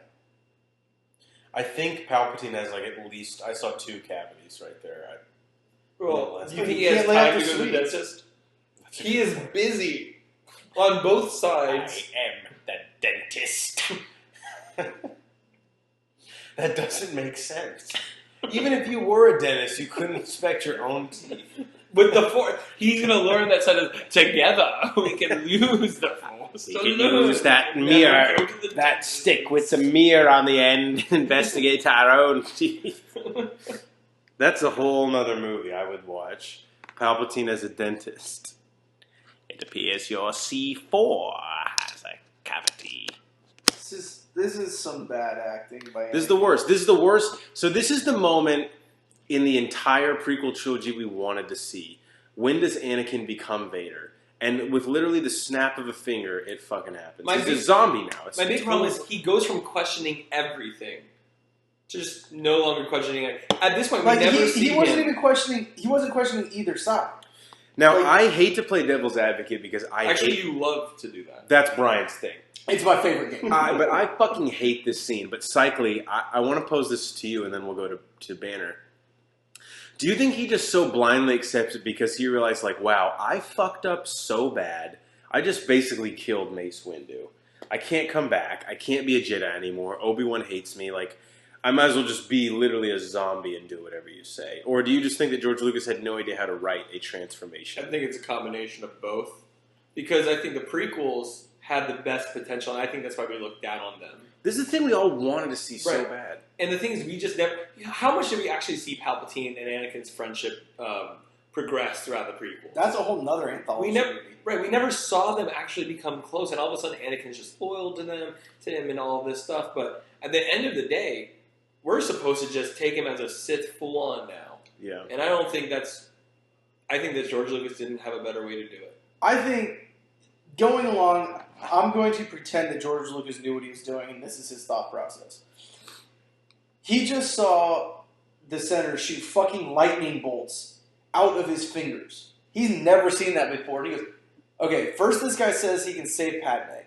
Then I see him shoot lightning bolts out of his fingers. If I don't go with this dude, I'm fucking dead. So I'm just saving my own skin. I'm going to learn from him. And maybe I'll get a couple of things. Padme will be saved. Maybe I can learn a little lightning bolt trick along the way. Might as well be a second hand. And there's always a bigger fish. People are going to be going after the Emperor, not me. There's always a bigger fish. Do you ever see that cunningness out of Anakin at all before, though? Yeah, you really don't. Okay, well... But calling him master now and everything, It's too quick. there was no progression here. And that, Like, you're a Sith now. What did he do? and like this would have been... There's an entrance exam he didn't even take. Exactly. Like, he just shows up, I know I can drive cars now. They're like, no, you need your license. Yeah. What'd you get on the ASVAB? The thing that depresses me is like... Why is that the test that I went to? Yeah, that's a weird, really I thought it obscure- was... What test did you say? The ASVAB. ASFAP? ASFAP is a test? Yeah, it's the one like getting in the military. The American Sith. So FAP, obviously. Yeah. Yeah. But it seems weird, like, Lucas wrote these, but obviously any other writer in Hollywood would have died to get a crack at, hey, write how Anakin turns into Darth Vader. Like, that would have been incredible. It should have been so much more gradual. It was, boom. He's full on killing younglings. Yeah, dude. Like, he struggled with killing Window, but doesn't kill killing little Doesn't children. even make fucking I sense. man. totally buy, though, that he's balls deep in it at that point, and he kills the that is one scene where I bought him as Vader. You have to, though. I mean... No, but, like, they did a fantastic job. Like, also, I love the Jedi Mhm. on the statues or on the wall. Like, this scene, I buy the transformation. Like, I get the journey to getting to the transformation isn't there. Yeah, now that he's full on. But I totally fucking, like, Yeah. he looks like he's going to fuck some shit. But I don't know about you guys. When I was watching this in theaters, I was literally kind of... My hands were, like, up in the air. I was like, that's how he... That's it? I don't think that was the full transformation, though, or that was meant to be. I think that it's the fight between him and Obi-Wan that's the true transformation. I Like know, I said, when I you think start calling this dude master and then you're killing innocent I still kids. think he's just saving his own skin. I'm going to stick to that because And I know look, that- if you see somebody that just fucks up a Jedi Master as easily as he did and is shooting these lightning bolts out of his fingertips. You know, it would have been cool if on Mustafar there was a scene with Obi-Wan where he's like, I don't want to do this. Like, I'm in too deep, help me. Like, I just want to save Padme, I don't want any of this. And then Obi-Wan says something like, Anakin, I love you, but like I have to turn you in. And he's like, I can't do that. And then he has to kill him or something. Yeah. And then we can assume between that and A New Hope that obviously Palpatine has been in his ear giving him blow and hookers for the last 30 years. That's what made him transform. Or 20 years, however long. 66. So we're going to see if you played Jedi Power Battles or Battlefront. A lot of those characters are about to hit the dust here. Yeah. Plo Koon specifically, and then I can't remember her name, but the female Jedi with the pink lightsaber in Battlefront. We never find out if that peacock lizard survived. No, there's an anthology movie about him. I can't. Yeah, it's Is that what episode 8 is? Ryan Johnson said it's going to focus on peacock lizard. Oh, here's Vagina Conehead. He's such a pussy. Yeah, but no, look at this, though. Hold on. I don't think he is a pussy. Look at this. He actually fights back, and he stays alive for a minute. He's like, oh, fuck. It just sucks that his head's such a big target. See? I mean, he got a couple of them. Yeah, here's the chick from... This is actually the planet her battles, her novel is on. Felicia? Fellatio. Yes, thank you. That's what it is. Clearly those are fake tits. Like, just doesn't match her. Her antlers are real. Doesn't match her frame at all. Wow, she did not see that shit coming. She's dead, but let's shoot Only her time a stormtrooper has ever actually shot anybody also. It sucks when Yoda dies from a heart attack of all things. I love how tough most of these guys get only after she's dead. I'll shoot her a few times. Well, she's dead though. Well, I've got a couple good shots in, right, Craig? I don't know. This is Plo Koon, he has a yellow lightsaber in Jedi Power Battles. He's who I played with. This guy that's about to blow up right there. He's a little slow, but incredibly powerful. He's got some good episodes in the Clone Wars. He was Mace Windu's apprentice, you learn in Jedi Power Battles. Does she not think that's not suspicious? They're like, Where oh, are you they're guys going? Yeah. I like the speeders callback though. That's pretty cool. Mm-hmm. And how they're different. Like you can see the evolution, and you buy it to the next one. Wookiees are awesome. Do you think we'll ever see Ewoks again? No. I think we will at some point. Maybe not on Endor, but there'll be an Ewok That somewhere. species isn't. They have to be on Endor. They obviously aren't advanced enough to. They have. They can't. Yeah, they can't. That's But cool. yeah, They they haven't can developed developed space travel. You don't think there's one of them who's like, I got dreams, and he gets off the plane? Why do they need dreams? They have sticks with a Ready? little spear. Ready? They can defeat the Empire. 2 heads, 1 sword. Yeah, the key to beating the Empire is don't do more, do less. Mm-hmm. If you could even do less than they did, that would be even better. Also, don't cut costs. The Empire cut costs. The clones ended up not knowing how to shoot their guns. How old is fucking Chewie? He's old. He's old enough. Wookiees live for hundreds and hundreds of years. Really? Yep. I didn't know that. Master Skywalker. Oh god, this is bad. Yeah, but I bought him as a young Anakin better than Christopher Lloyd, or whatever the fuck his name was. I don't think Doc from Back to the Future did not play Jake young Lloyd. Anakin. Marty! Where's the pod race? Doc, you mean to tell me that you registered for a pod race? Yes, Marty. I don't know why. My bad. That sounds like that's Al Pacino or Christopher Lloyd, whichever you would prefer it to be. She looks less pregnant here than she did earlier.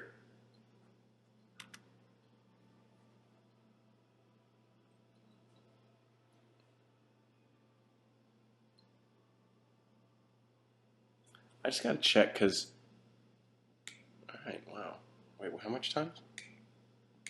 I don't know how there's a whole hour Well, left. 10 minutes of it's at least credits, Okay. I'm assuming. Is this where the kid comes out and fucks these dudes up? Yeah. By the way, Jimmy Smits, I just loved how he was in Rogue One. Yeah. I mean, he needed to be. It would have been weird if he wasn't. I love this kid.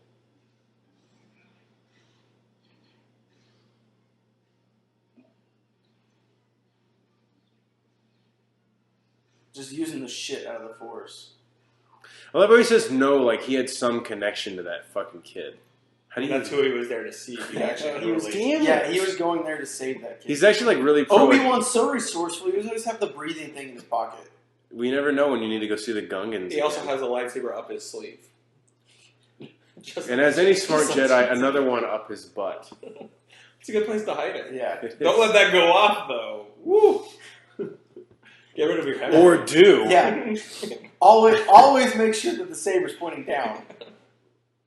That's what you're Unless gonna you do. feel really kinky. Yeah, seriously. Unless it's like a bachelor party.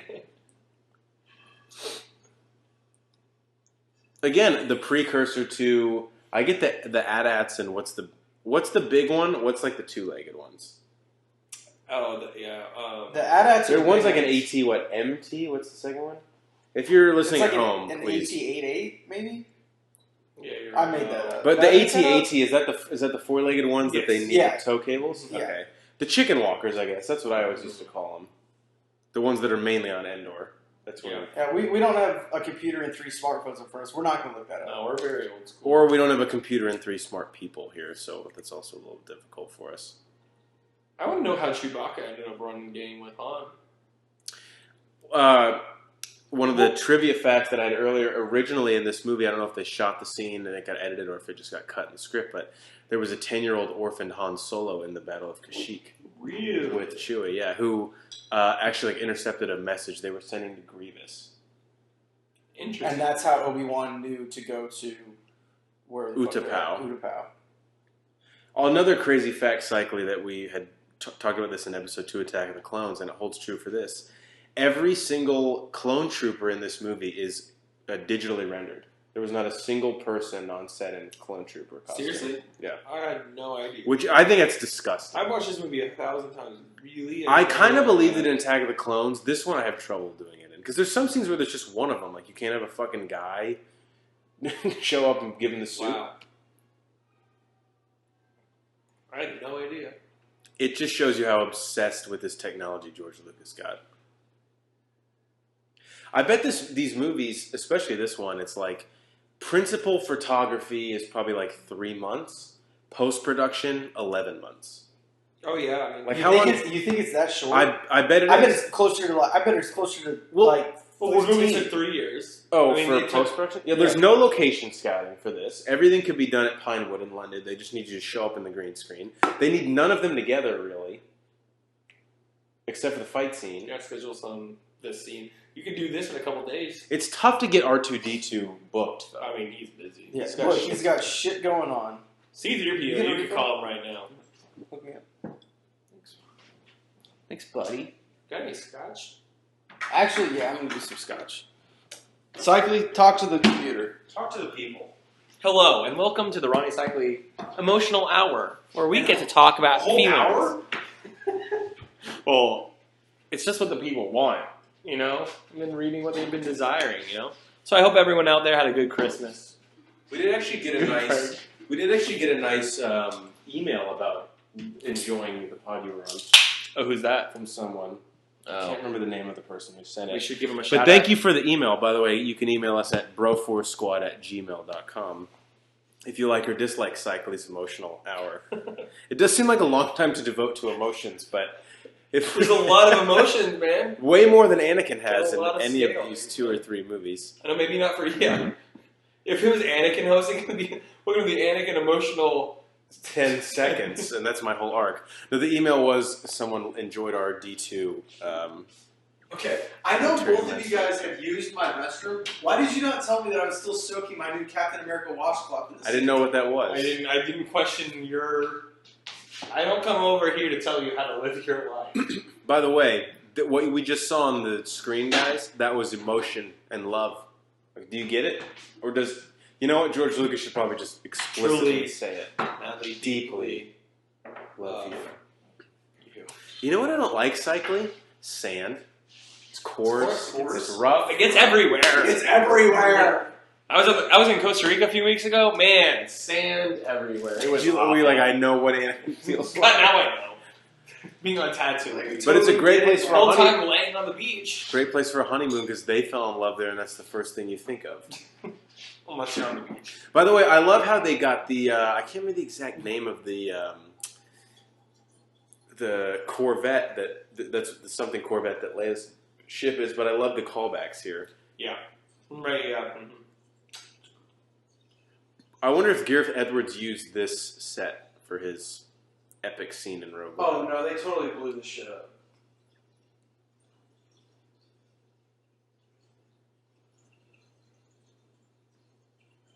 By the way, I know we did a review on it, but can we just take a second, Cycling? I want to get your thoughts on the pod on Rogue One, because we've gushed over it immensely. And I just saw it again with my mom, and it's a movie that needs to be seen twice, just because it's somehow even got a little bit better the second time. What did you think of?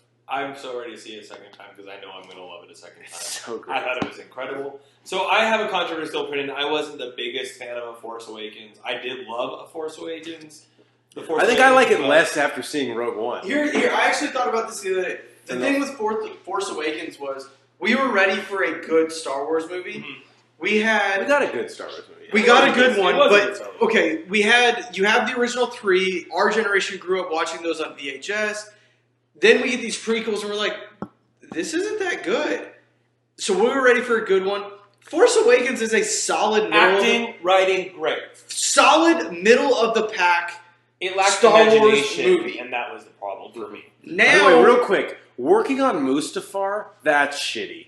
Like, that's not a good... But they actually have 4-day work weeks there, so it's pretty great. yeah, But do you have to to spend the weekend on Mustafar? That's up to you. It depends on your plan, you know? Okay, sorry. Finish your thoughts on Rogue One. For The Force Awakens, it was, at the end of the day, ended up being a great written movie. It was better, especially compared to the prequels. Writing style, fantastic.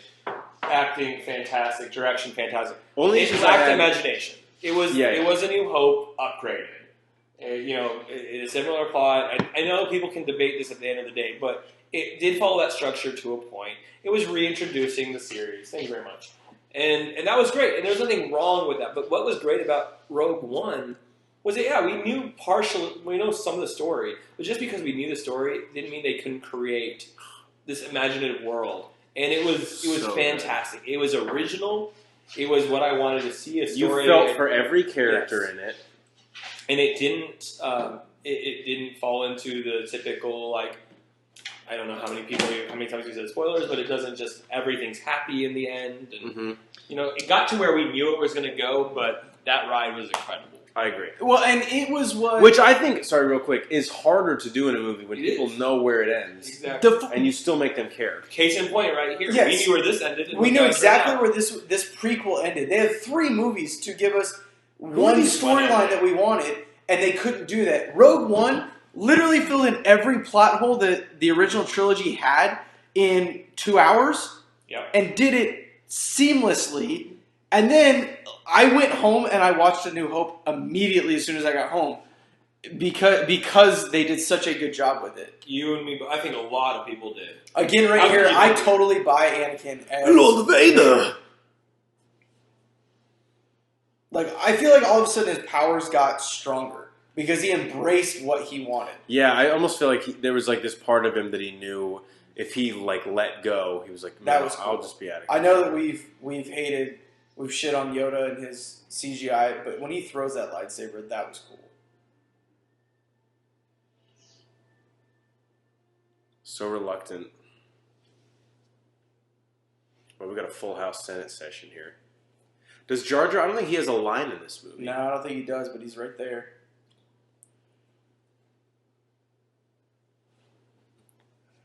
By the way, I say this every time.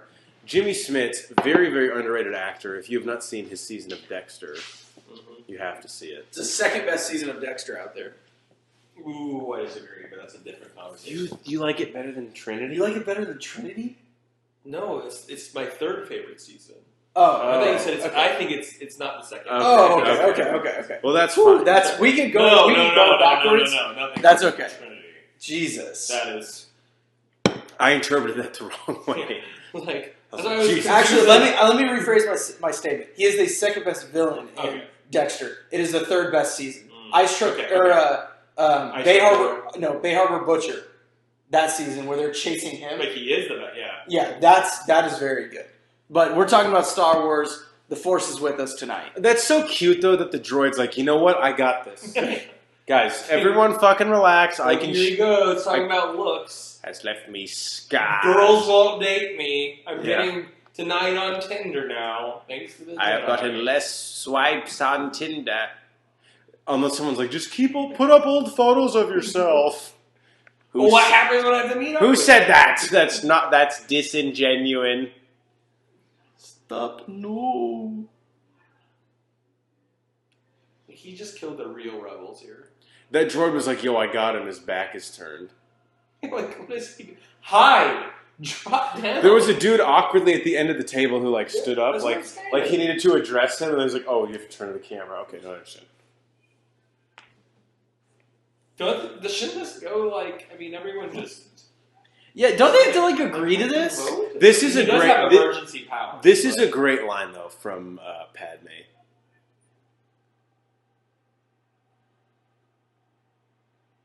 Yeah.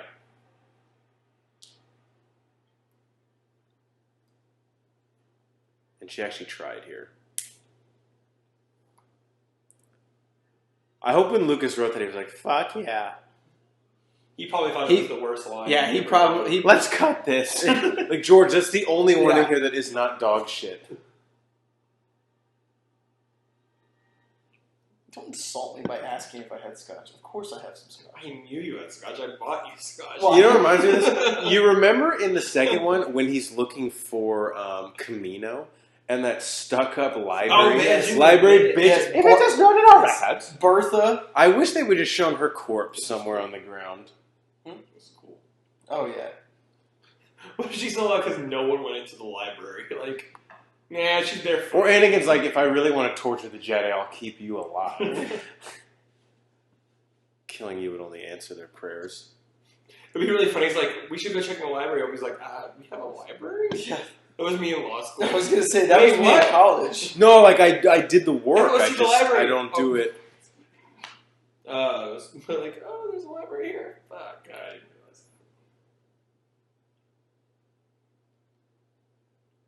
It can't be.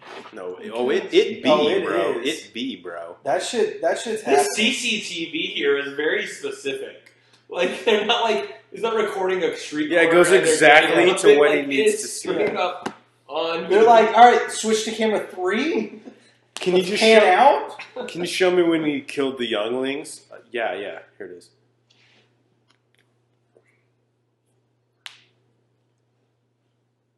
Okay, let's say they would have switched, right? Obi-Wan goes to the Emperor, Yoda goes to Anakin. Yoda will fuck up Anakin. Yeah. For sure. And he'll probably finish him off, right? Yes, I think so. So there's never a Vader. So obviously that changes the whole everything else. Hold on. We have to. We'll look at the discuss other that side. later. We'll discuss that No, later. we have to look at the other side of that argument. No, I was going to say If- Obi-Wan goes to the Emperor. Is that what you're going to talk about? Yes. Yeah, that's what I was going to say next. He's going to lose. Yeah, he gets it. he's gonna lose. I think he puts up a good fight though.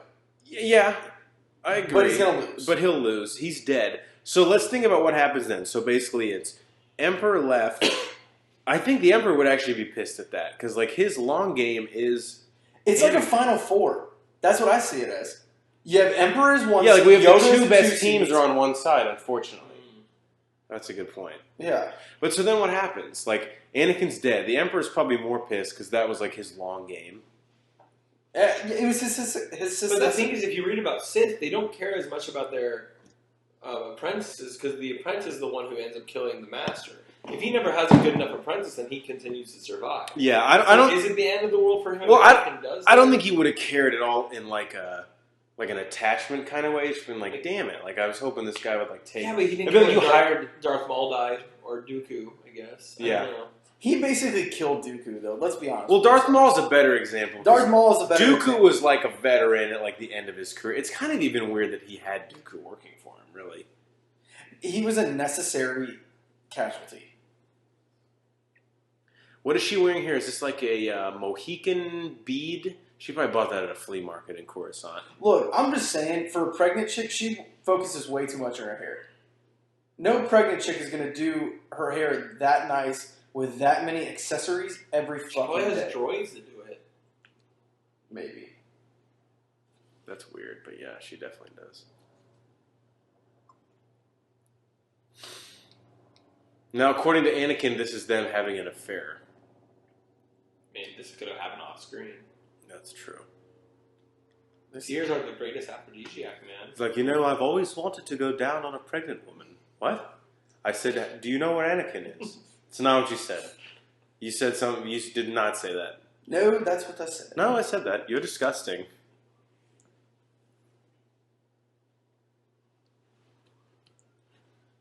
Doesn't look pregnant at all either, by the way. The thing is, why he could have like he says he's gonna kill him, but he doesn't.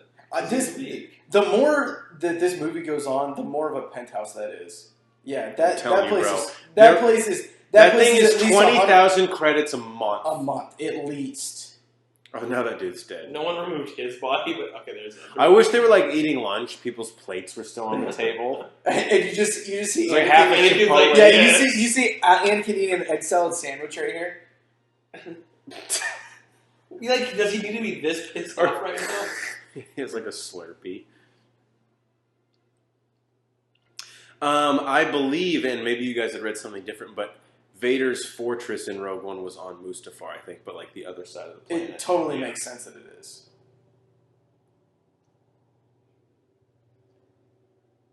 Also, 3PO never walks that fast. Like, ever. Who is this captain? Is this Panaka again? I thought Panaka was dead. When did he die? Off screen? Yeah, he had a heart attack. That's dark. It was colon cancer. Been battling it for years. Secret about he didn't tell anyone. He didn't want anyone to worry. Yeah. That's so Panaka, though, you know? He's a selfless person. She's changed her hair again. Like, clearly, how long? Well, she's going out. Guys, let's just say something, too. If I'm going, like, fucking cross galaxy, and the two people piloting the plane are an 8-month-old pregnant woman, and Let's say time out. Okay. She is not 8 months old. She's 8 months pregnant. That would be the saddest thing on Earth. And C-3PO who hates space travel. Exactly. He's the fucking flying the plane. You got problems. It's cold. You need a man in your life.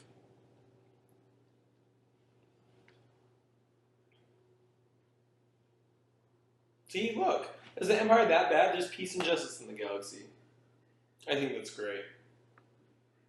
That is great. There are definitely imperial. What's the word I'm looking for? Pleasantries. No, people that like actually think they're helping. Sympathizers. I will admit, I'm a Sith Empire sympathizer. I agree with the Sith, but I don't think the Empire. I just want to know what true evil. I mean, this can go on for a while, but we are meant to be told this Empire is this great evil thing. They existed for 20 fucking years. It's like, oh, that's not that much of an empire. Second of all, what really did we see? They blew up a planet. That planet. A couple. They had it coming. They were Alderaan, Jeddah, Scarif. The only problem with me is that like there's some of those was not the Empire. And they didn't blow up the entire planet. The Death Star wasn't built by the Empire? It was. I'm just saying. Were you not referencing the Force Awakens at some of them? No, Rogue One. We're all three of those. Yeah, sorry. That's Star Killer Base. Damn. Which we could have come up with something a little bit more creative. We can't bash that right now. It's too easy. But I think my only problem with the Empire is that one dude is fucking running the whole thing. They do get governors to control the little planets. And he's got like generals. And then he can wipe them off the map. And then you know what? What about Vader? Vader's like, what did fucking Alderaan doing do? shit too. What did He's Alderaan not do? just like a vice president. That's on Leia, man. She sacrificed her own planet by being a bitch. Actually, what's the other planet they blew up? Tatooine. Dantooine, Yeah. But they never blew it up. They never blew it up. Dantooine is too far for remote shots. But Dantooine is where they go at the end of the movie. That's what they try to destroy in A New Hope. And they never do because they blow up the Death Star. No, they're trying. No, they're about to blow up. I thought that was Yavin 4. Yeah, they're about to blow up Yavin 4. Isn't that Dantooine? No, it's Yavin 4. Dantooine is the rebel base. No, Yavin 4 is the is. rebel base. Watch a fucking Star Wars. I actually thought Dantooine was like a planet that she made up. Google. No, he says Dantooine is far too remote to make an example. And he goes, but we will deal with your rebel friends.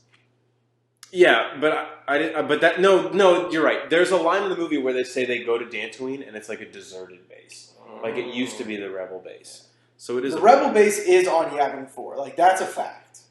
Dantooine, it's like an urban legend.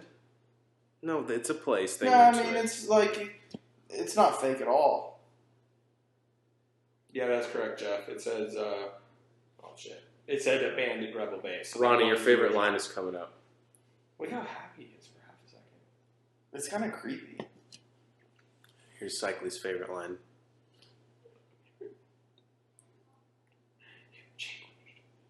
When Anakin gets like jealous for no reason.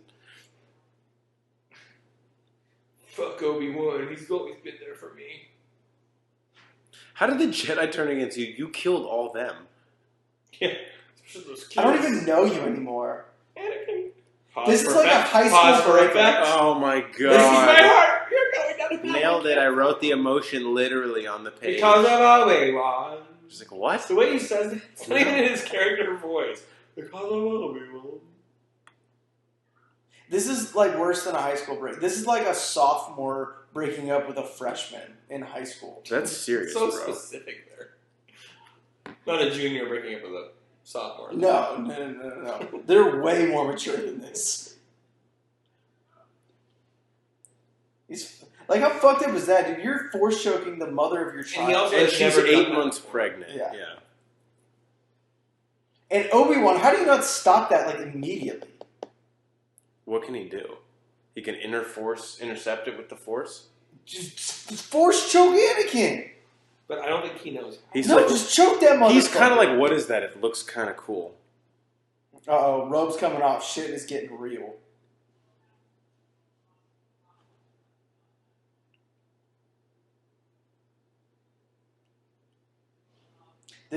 I don't think Padme was an actual person in that scene. I think she's CGI right here. Honestly, do any of these characters have to be on set at the same time? Not Ever? in George Lucas's world. Yeah, they probably don't, actually. They're like, all right, we have Ewan McGregor for 2 weeks. We have Hayden Christensen for 2 weeks. We have Padme for 1 week. Do you think Hayden Christensen was like, hey, I'm free for the Your new empire? Anakin, my leaders of the Republic. Democracy. Anakin, my allegiance to the Republic, to democracy. I always yell that when I get drunk. You can tell someone. Yeah, that's true. We'll have random text message conversations, and that's what we talk. We can't have Your nothing to do new with empire? it. You will try.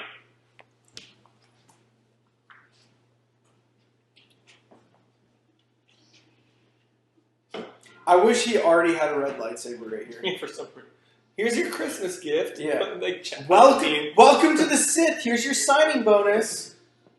Now, don't just use this immediately. This is probably the best lightsaber scene in the entire franchise. It's probably for its meaning, because obviously the Darth Maul one Well, didn't mean as much, but that was the music. The duel. Now, the Darth Maul one, I break up into 3 sections. Mm. You have Maul versus Qui-Gon and Obi-Wan, Mm-hmm. Maul versus Qui-Gon, Right. and Maul versus Obi-Wan. Yeah. All 3 of those combined, yes, that's the biggest one. No questions asked, or no, like, yes, that's the best one. If you have all 3, but if you break them up in the true sections that they are, then this one beats all of those. That's individually. True. But also, again, in terms of meaning. Yes. And yes, the meaning behind it. Dude, Yoda just eats that like a motherfucker. He's like, motherfucker. Actually, I think he took a nap there. Yeah, he was He's like, probably comfortable. yeah, he's like, I'm tired. This is nice.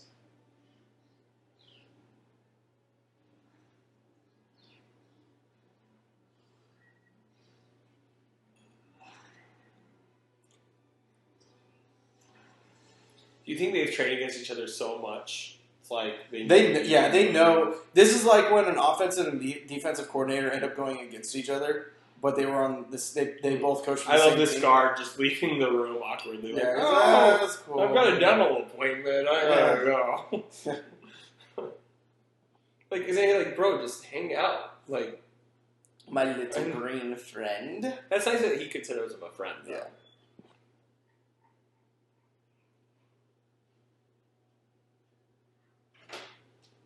He's like, alright, let me pop my hit back into place. Alright, let's do this shit.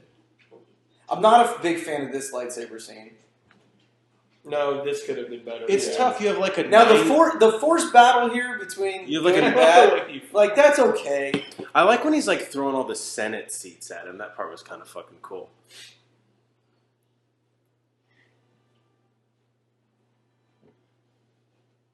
Oh, I had another interesting fact about that red guard that he just knocked out. Let me pull it up real quick. This is probably our last trivia of the night. Oh, Ewan McGregor, this is according to IMDb again, apparently asked if he could also play one of the Emperor's red-robed Imperial Guards. However, it is not known whether or not he did. Really? Why don't we just ask him? Ewan. Just tweet at him right now. He'd answer that. If anyone would be accessible enough to his fans, it would be Ewan McGregor. You know, it would be really... obviously, Yoda's one with the Force, and it's great. But how hard would it be to fight something like a foot tall? His strike zone is so... There's no strike zone there. It's not He's David practical. Eckstein. He's David Eckstein. Yeah, or Craig Biggio. Fun fact about David Eckstein: Not 2006, when the Cardinals won the World Series, he was voted Jewish Athlete of the Year. Wait, he's not Jewish. I was about to say, I didn't know. And he said that on a talk show, and I can't remember who it was, but they're like, so are you going to, take it? Yeah. So all the Jews, because his name is Eckstein, they're like, oh, well, he must be Jewish. It's like, well, thanks for that award. I would still take it. I would take it. See, this entire scene is all computer generated. Yeah. And I think that takes away from this lightsaber battle. It looks good, though. I wish, two senators were, hooking up in one of those pods. Whoa! It's not what it looks like. God. What? We should be busy with Senate stuff.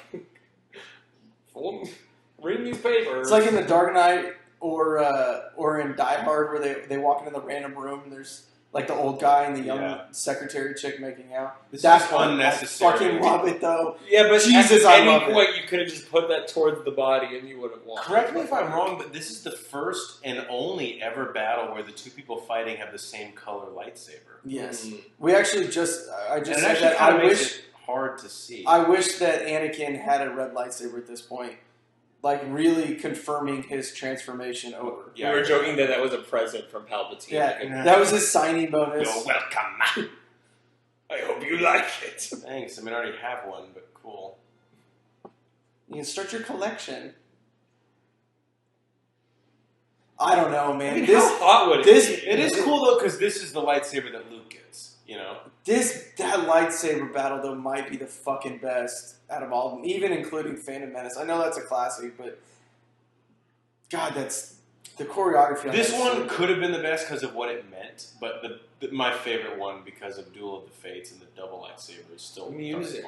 Yeah, the music in that one did. I know, I am a big score guy, and the score did kick this one's ass. This is cool too with the Force. They're literally fighting with the Force. The Emperor's just playing with him though.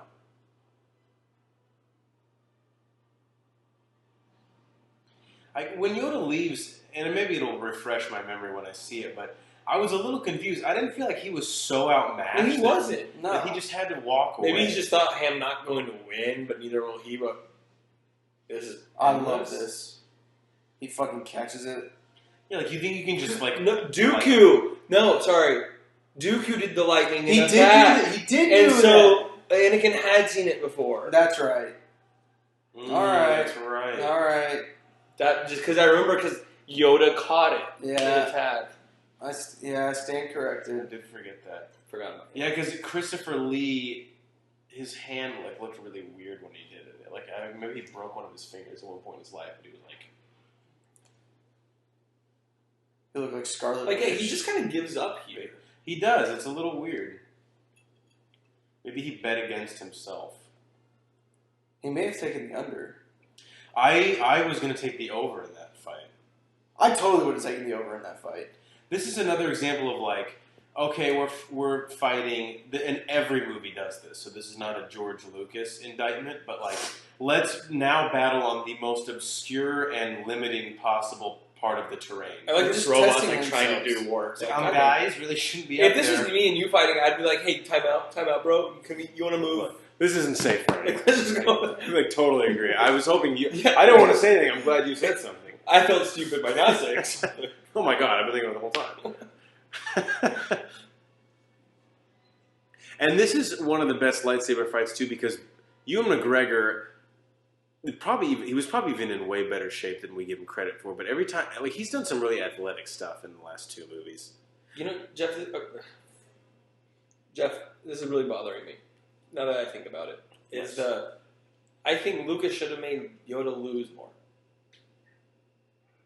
That lose was more often, or lose more in this this battle. fight. Yeah, I agree. He's running up that tube in panic. he was competing just I know. fine. He was right there with it. He fell once. And you can't tell me that Yoda was thinking, oh, hey, in 20 years, I'm going to go hide away so I can help train someone. No, for him, that might have been the end-all, be-all. And to me, like, the Why way not he is, die in that? after this battle, he is so resigned. Let me ask another question. Maybe this is easily explained with something I missed in the plot. The Jedi have the upper hand in the sense that they know what the fight is. Why don't they both just say, let's both go fight the Emperor, and then let's both go fight Anakin, or vice They versa? should have gone to Anakin first. Right, let's both go kill him. Mhm. Easily. I mean, Yoda and Obi-Wan would have easily killed Anakin. We already agreed to Yoda by himself would kill. Would have killed him very easily. And I think Obi-Wan would have killed him. Obi-Wan could have killed him, but Well, He let did. him- He won. he walks He on the fight. It's like running and kneeling at the 1 yard line. Yeah. When have I last seen that? I don't know. No, but it's like you could easily do it. You just choose not to. But if you have to think with Obi-Wan, Yoda would have been able to beat the Emperor, right? I think so. He was even. I know. That's why Maybe he was. I'm with you, Cycling. I'm really slightly confused losing. why he gave up. He's going into exile. Must go. No, dude, fight to the death. Yeah, to man. say that, it's one thing to like walk away like, hey, they won. It's another thing to walk away like, hey, they won. I'll see you guys in 20 years. I'm not going to keep fighting. That's I'm bad. not going to fight for this thing I believe in. Yeah, Yoda's arc is really weird. Now, granted, Yoda's never been someone that like you can understand that well because his thought process is so like. Nobody fucking understands. Yeah. Look, he's been on so many hallucinogenic drugs over the past Yo, ever. Yoda is the biggest buyer of the Death Stick guy. Like That's he- actually why he was at Coruscant. No joke. Yeah. Could he be the supplier of the Destiny? Wow. Okay. Spoiler alert. That's my anthology film. By the way, if you've ever listened to our movie commentaries, we always do some really crazy hypothetical question at the end.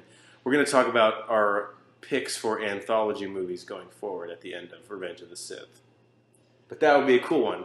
Yoda as the kingpin on Coruscant. He's like it's for Death Breaking Sticks. Bad. Yeah. He's Gus from Breaking Bad. Like the Yoda is the chicken restaurant. The Chicken Brothers restaurant. The rest of my money, where is it? Yoda, that's all of it, man. I would watch. I'd watch the fuck I'd out watch of that. these shit. An 8-part Netflix series God. with Yoda as the kingpin on The Coruscant. score on this part is really good too, though. Yeah, It's it is. incredible.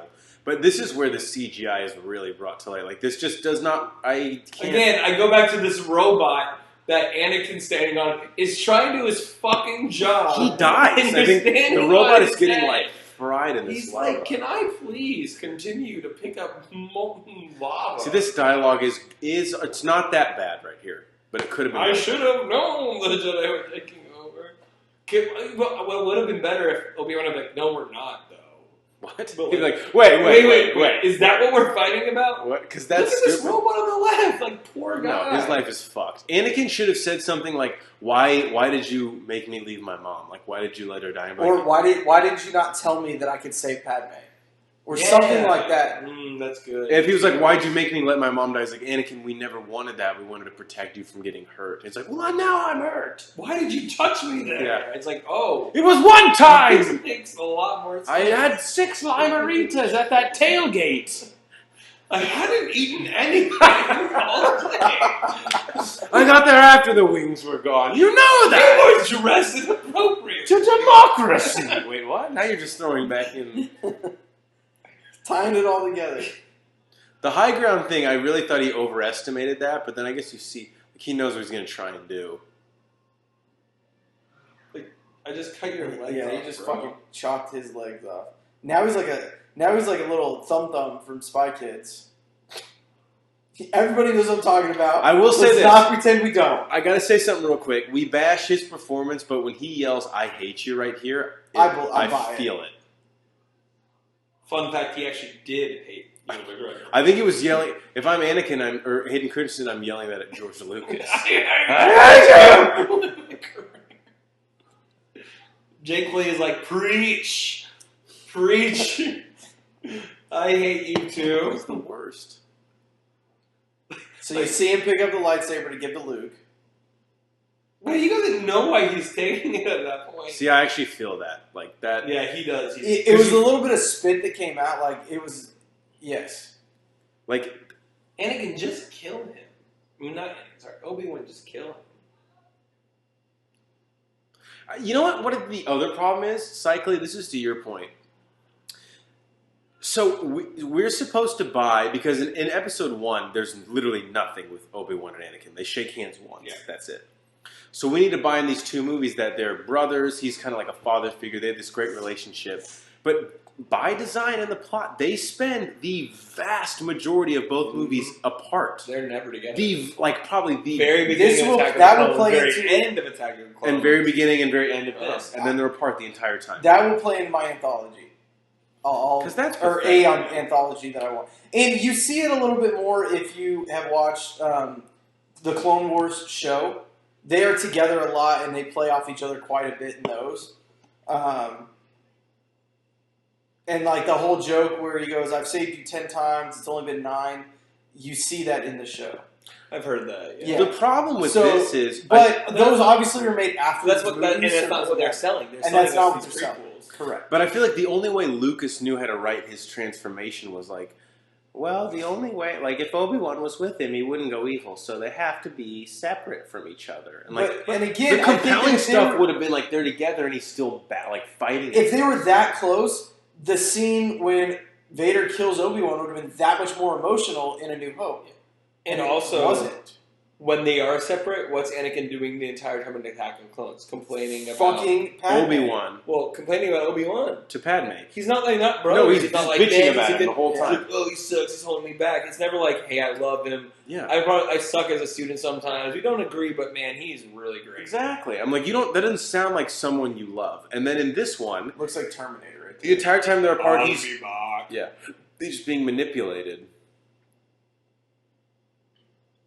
I would give Anakin is tough as fucking balls to survive that and to still climb up the thing. Precursor to his ship. Yeah. I think this really shows that the Emperor is a good person. He's going there to he's like, oh, I care about you. He's coming in person. He could have set up. This is like when you sign. I'll buy that. This is like when you sign like the #1 running back in the country, but he tears his ACL in high school. But you're just like, hey, you can still come here. He's still alive. It's like when you sign a running back who's really good and he punches the girl, and you're like, oh, he's really good though, so let's keep him on the team. So I guess I never. But the other running back, so he on the 1 yard line. Maybe which one are you gonna guys, I think I may have an issue here. So he has no real arms now. Well, oh yeah, the metal arm, and then also the one. How can he still force choke and use like the force, man? It can go through your robot arm. It has nothing to do. Yeah, if you the force. No, he force chokes in Empire. He force chokes that dude sitting in the chair that's across the galaxy. In Empire, the guy he comes out of. I guess that makes sense because like when he dies, his force ghost is like still him. Like when the force is all right. Like Yoda's the small thing, but the force they are in the middle of an asteroid field. It's like shit. Never tell me the odds. No. Who are these fucking guys? Those are the Mars Attacks aliens. Narf. That's really what they want. Do we need this shot? Don't play Yodel. Again, she doesn't look pregnant with twins at 9 months. So she gives birth on this obscure ass moon, yeah. Thunderclap. I hope they have good health care. It appears that your insurance only covers 30% of this. And everyone's like, no, put the babies back. That's why she dies. Like, oh no! How convenient. We can only deliver one baby, not 2. The other one belongs to Aetna now. That might be my anthology. Star Wars and the lack of healthcare. The litigation of trying to pay the fucking insurance. Women would rather die. Palpatine cares. This is bullshit. Your first child. This is bullshit too. She's dying from a heartbreak. Yeah. Like, we can't explain. You are in the future. Yeah. You can Here's keep what I her understand. alive. Lucas didn't even have to fucking put that in there. Just be like, yeah, bro, she is like suffocated. She's gonna die. We can save the kids. The oxygen is not going to her brain. But that's where Lucas is like realizing at the very end. He's like, you know what?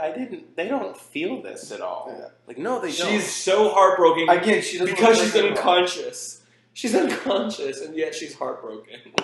But again, and this is why we always said Lucas should storyboard these movies, but not write the dialogue, because the symbolism of them both in hospital beds at the same time is kind of cool. It's very cool. But this also tells me that Vader costume was already in production. So like, they had it ready to go, right? Yeah. So was there another person wearing that costume before? Why did Palpatine have that costume ready to go? Role playing. He's in a dominatrix. It's a clean baby. Technology. And this is a fun fact, and rest in peace, but first appearance by Carrie Fisher coming up. Okay, look. That took me a second. Damn it. Cycling. I already had one too soon, okay? Did you? I missed that one. He had it too soon. I had it too soon. Oh, I missed that too soon. But look, she looks good here. It's sad. I mean, it is. We were talking about. We have no idea where episode 8 is going. And I said, I bet Carrie Fisher dies. That's too much. It was too much. Wow. I do like this scene too. This is cool symbolism. Where they're putting the mask on. Could they not have done actual Hayden Christensen? It has to be all CGI right there. Like we couldn't have him. No, I'm just saying, who picked out that? Like, was there a humanoid robotic thing ready to go? I mean, it's awesome. It's iconic. Look, they have some of the Empire has the best engineers in the galaxy. Right. All I'm saying they can throw something like this together pretty quick. Right. All I'm saying is that had to have existed before. So there's someone else walking around the galaxy in that same. Not necessarily. It could be a prototype. Ready? Yeah, it could be a prototype. What about Iron Man? Yeah, but he had a while to prepare that. Yeah. In an Afghani cave. Yeah, they gave him the while filming D2. Wow, or D4. Say what? I mean, he didn't pick out those parts. No, I'm with you. There was some ulterior motives. Maybe the Emperor knew, look, Anakin's gonna get fucked up at some point. Didn't anticipate it being this early. Or maybe it wasn't even like a robotic suit at first. It's like, I just prefer that you wear this suit. Like Kylo Ren, he just wears this to wear it. This is the worst part. Does he have the chain right here? Yeah. By the way, she so alive? I felt it. Is she all right?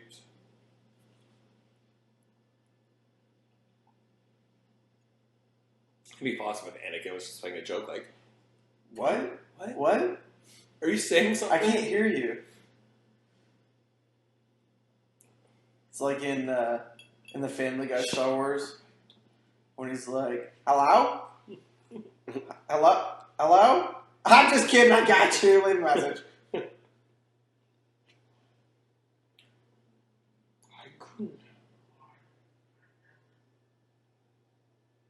By the way, James Earl Jones, what a fucking legend, man.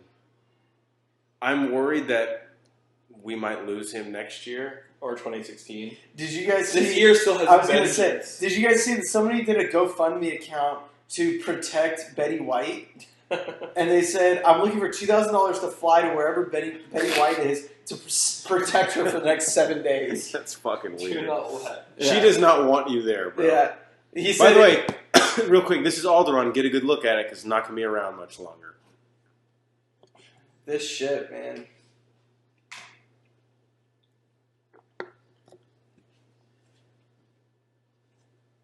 So at this point, do they know one of them is going to have force powers? I mean, they probably assume that. You have to assume both of them, like Vader would want.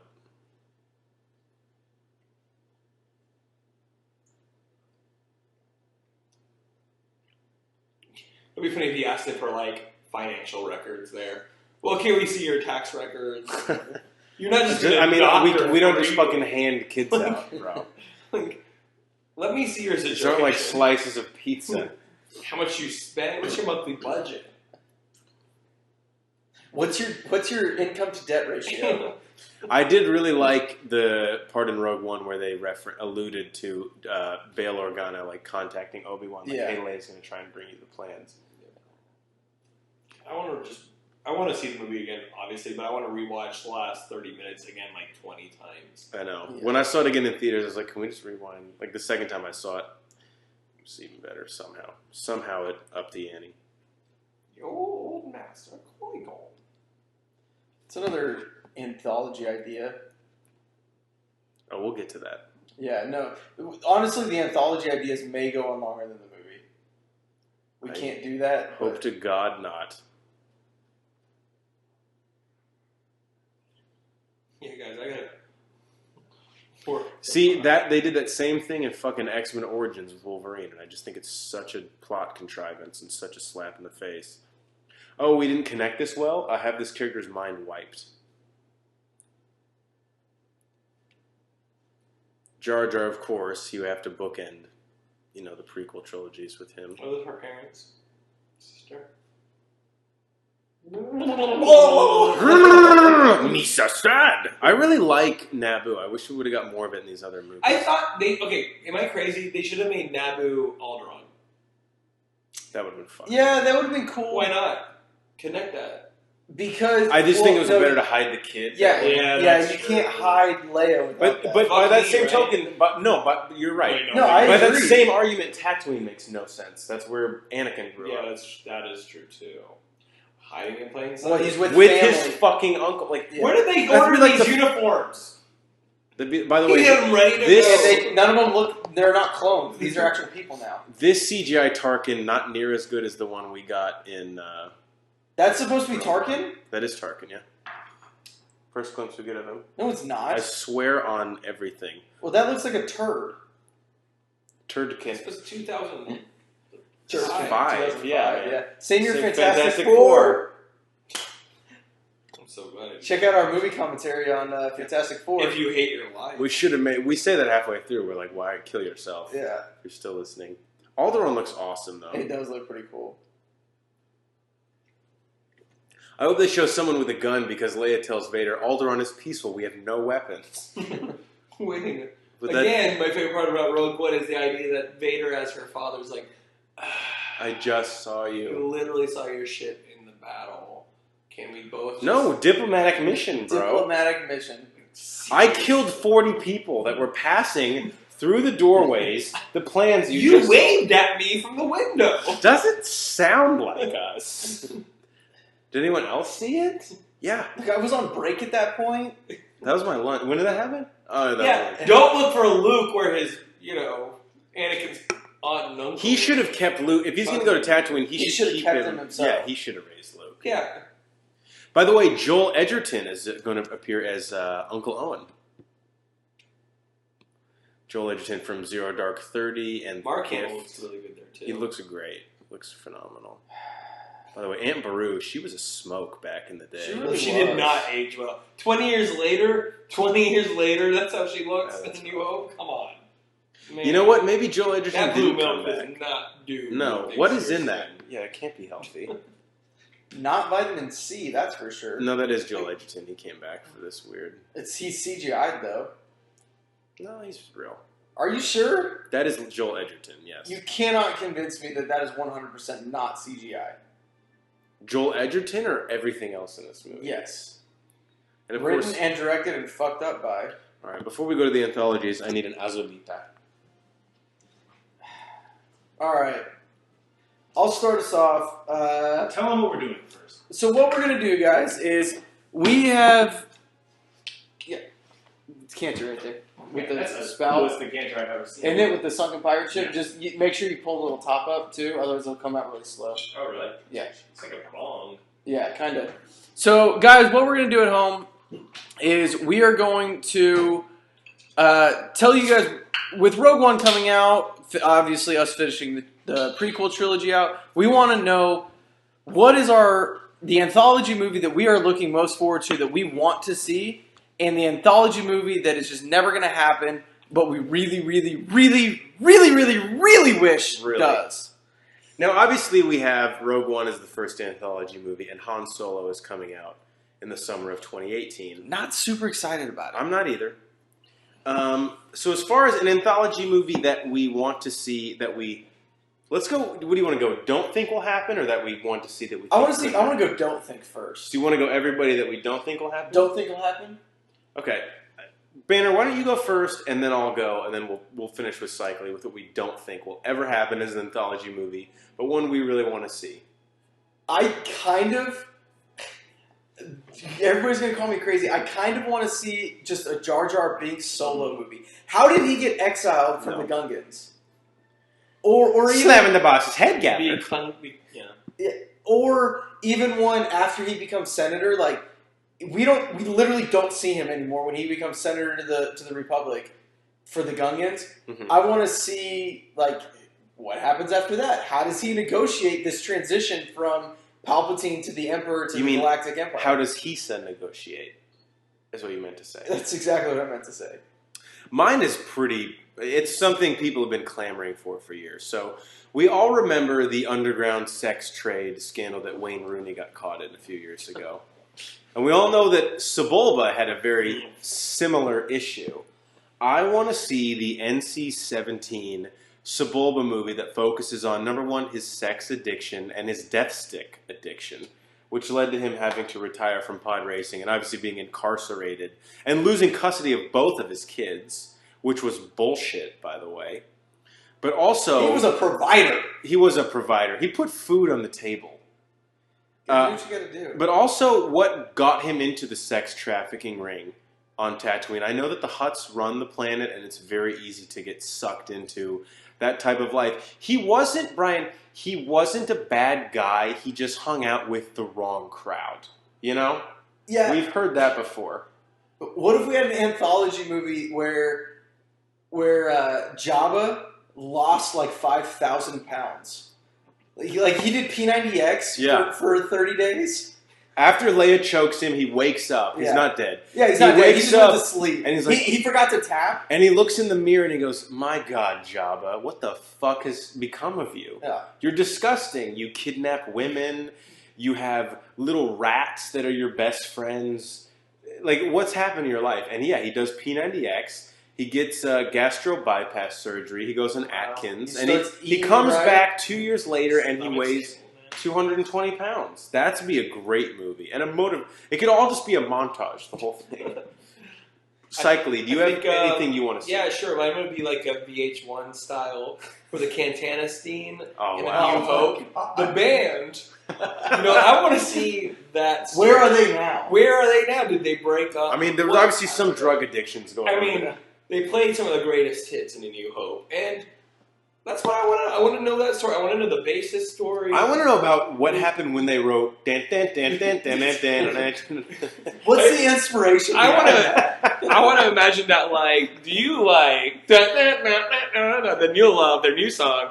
It's like, oh wow, it's like It's not a copy, but it's inspired by. It's inspired by, and I think that's the kids. I know they had a lot of groupies. I know there was some drug issues. Death Sticks, again, a common theme around here, but that should be the greater movie. Death Sticks documentary about the Empire and the dangers of them. Yeah, before it's clearly affecting each planet, and that's the story. Why are they even illegal? Well, they're called Death Sticks. I don't understand the problem.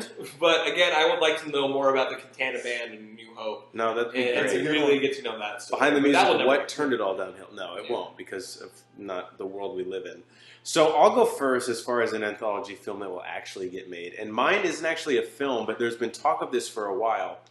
And George Lucas had actually written some scripts for the Sci-Fi Channel that never got optioned about a decade ago. But I would love to see some sort of like a 10-episode Netflix show, or even like on maybe not network television, but maybe like an HBO that focuses on the underworld of Coruscant. And I think it would be even cooler if it took place as Palpatine is kind of rising to power, and it doesn't have to be focused on the Hutts, but that'd be cool if it did. It would be cool. I think that'd probably be the best way to do it. But any type of like the corruption happening in the bottom of Coruscant, and I think it'd be even better if there was some gangster or someone who had like an in or was like working for Palpatine to get him like street level information, who knew what he was planning, but obviously no one would either believe him, or even if he tried to tell people, he's basically like a fucking convict. Like he wouldn't be allowed in the Senate. But I think that'd be a really cool 10-episode arc. The Jedi don't even have to be in it. You could reference how they police Coruscant, but something about the underbelly of the city and the corruption, and it would get basically like a gangster show for 10 episodes. Well, and you've proven that you don't have to have Jedi in something with Rogue One to make it successful. You don't have to have a lightsaber battle to make it successful. Agreed. So I think that could totally work. What I would like to see is kind of the rise and the fall of the Sith prior to any of the movies. Like a Darth Bane movie would be really fucking cool. Oh. And how they had the Jedi. How are you? Oh, jeez. But you could do how they had the Sith academies and stuff like that. You can do something like that, which would be really cool to see, kind of the younglings of the Sith lords and things like that. I think that would be really neat to see.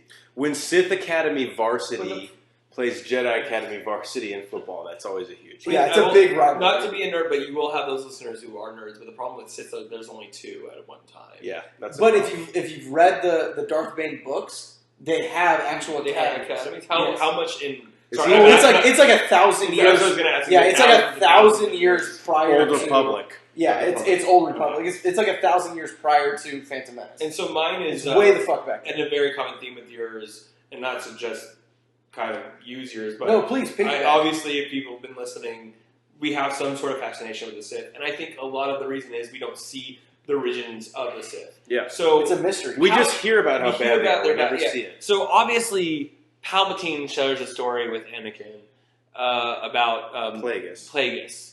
Well, clearly, after you read a little bit, that you find out that was actually his master, and he's the one who killed him.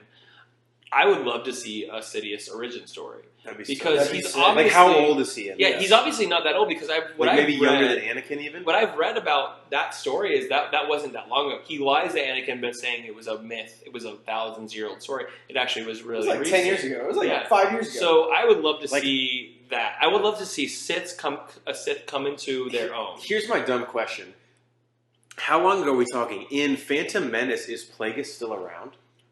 I'm assuming no, because I think... But he had not been dead for that long. I don't think he had been dead for that long. He lies. So Darth Maul is the new Palpatine's first apprentice. Yes. At least from what it's presented. Wow. But it wasn't. It hadn't been that long. It's just manipulated when he tells Anakin. He lies when he tells Anakin, saying it's such an old story. But actually, he just did that shit.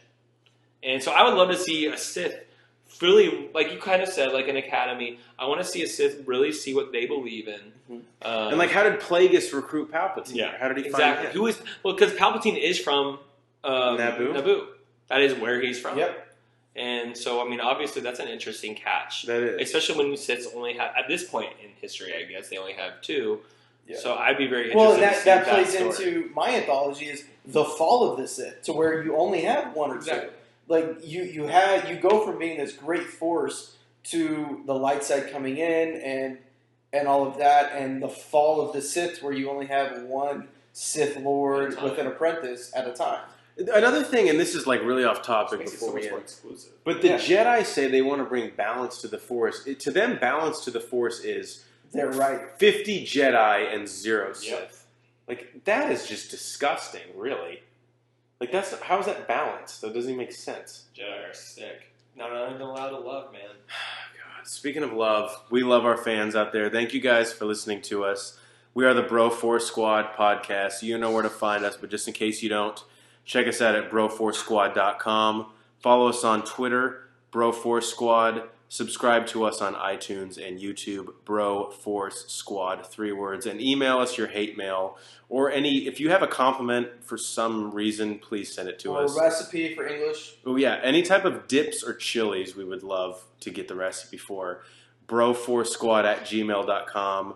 For our legal counsel, Ronnie Cycli, for the mad scientist, Brian Banner, I am your host, Jeff Hornacek. Thank you guys for listening to us, and as always, may the Force be with you.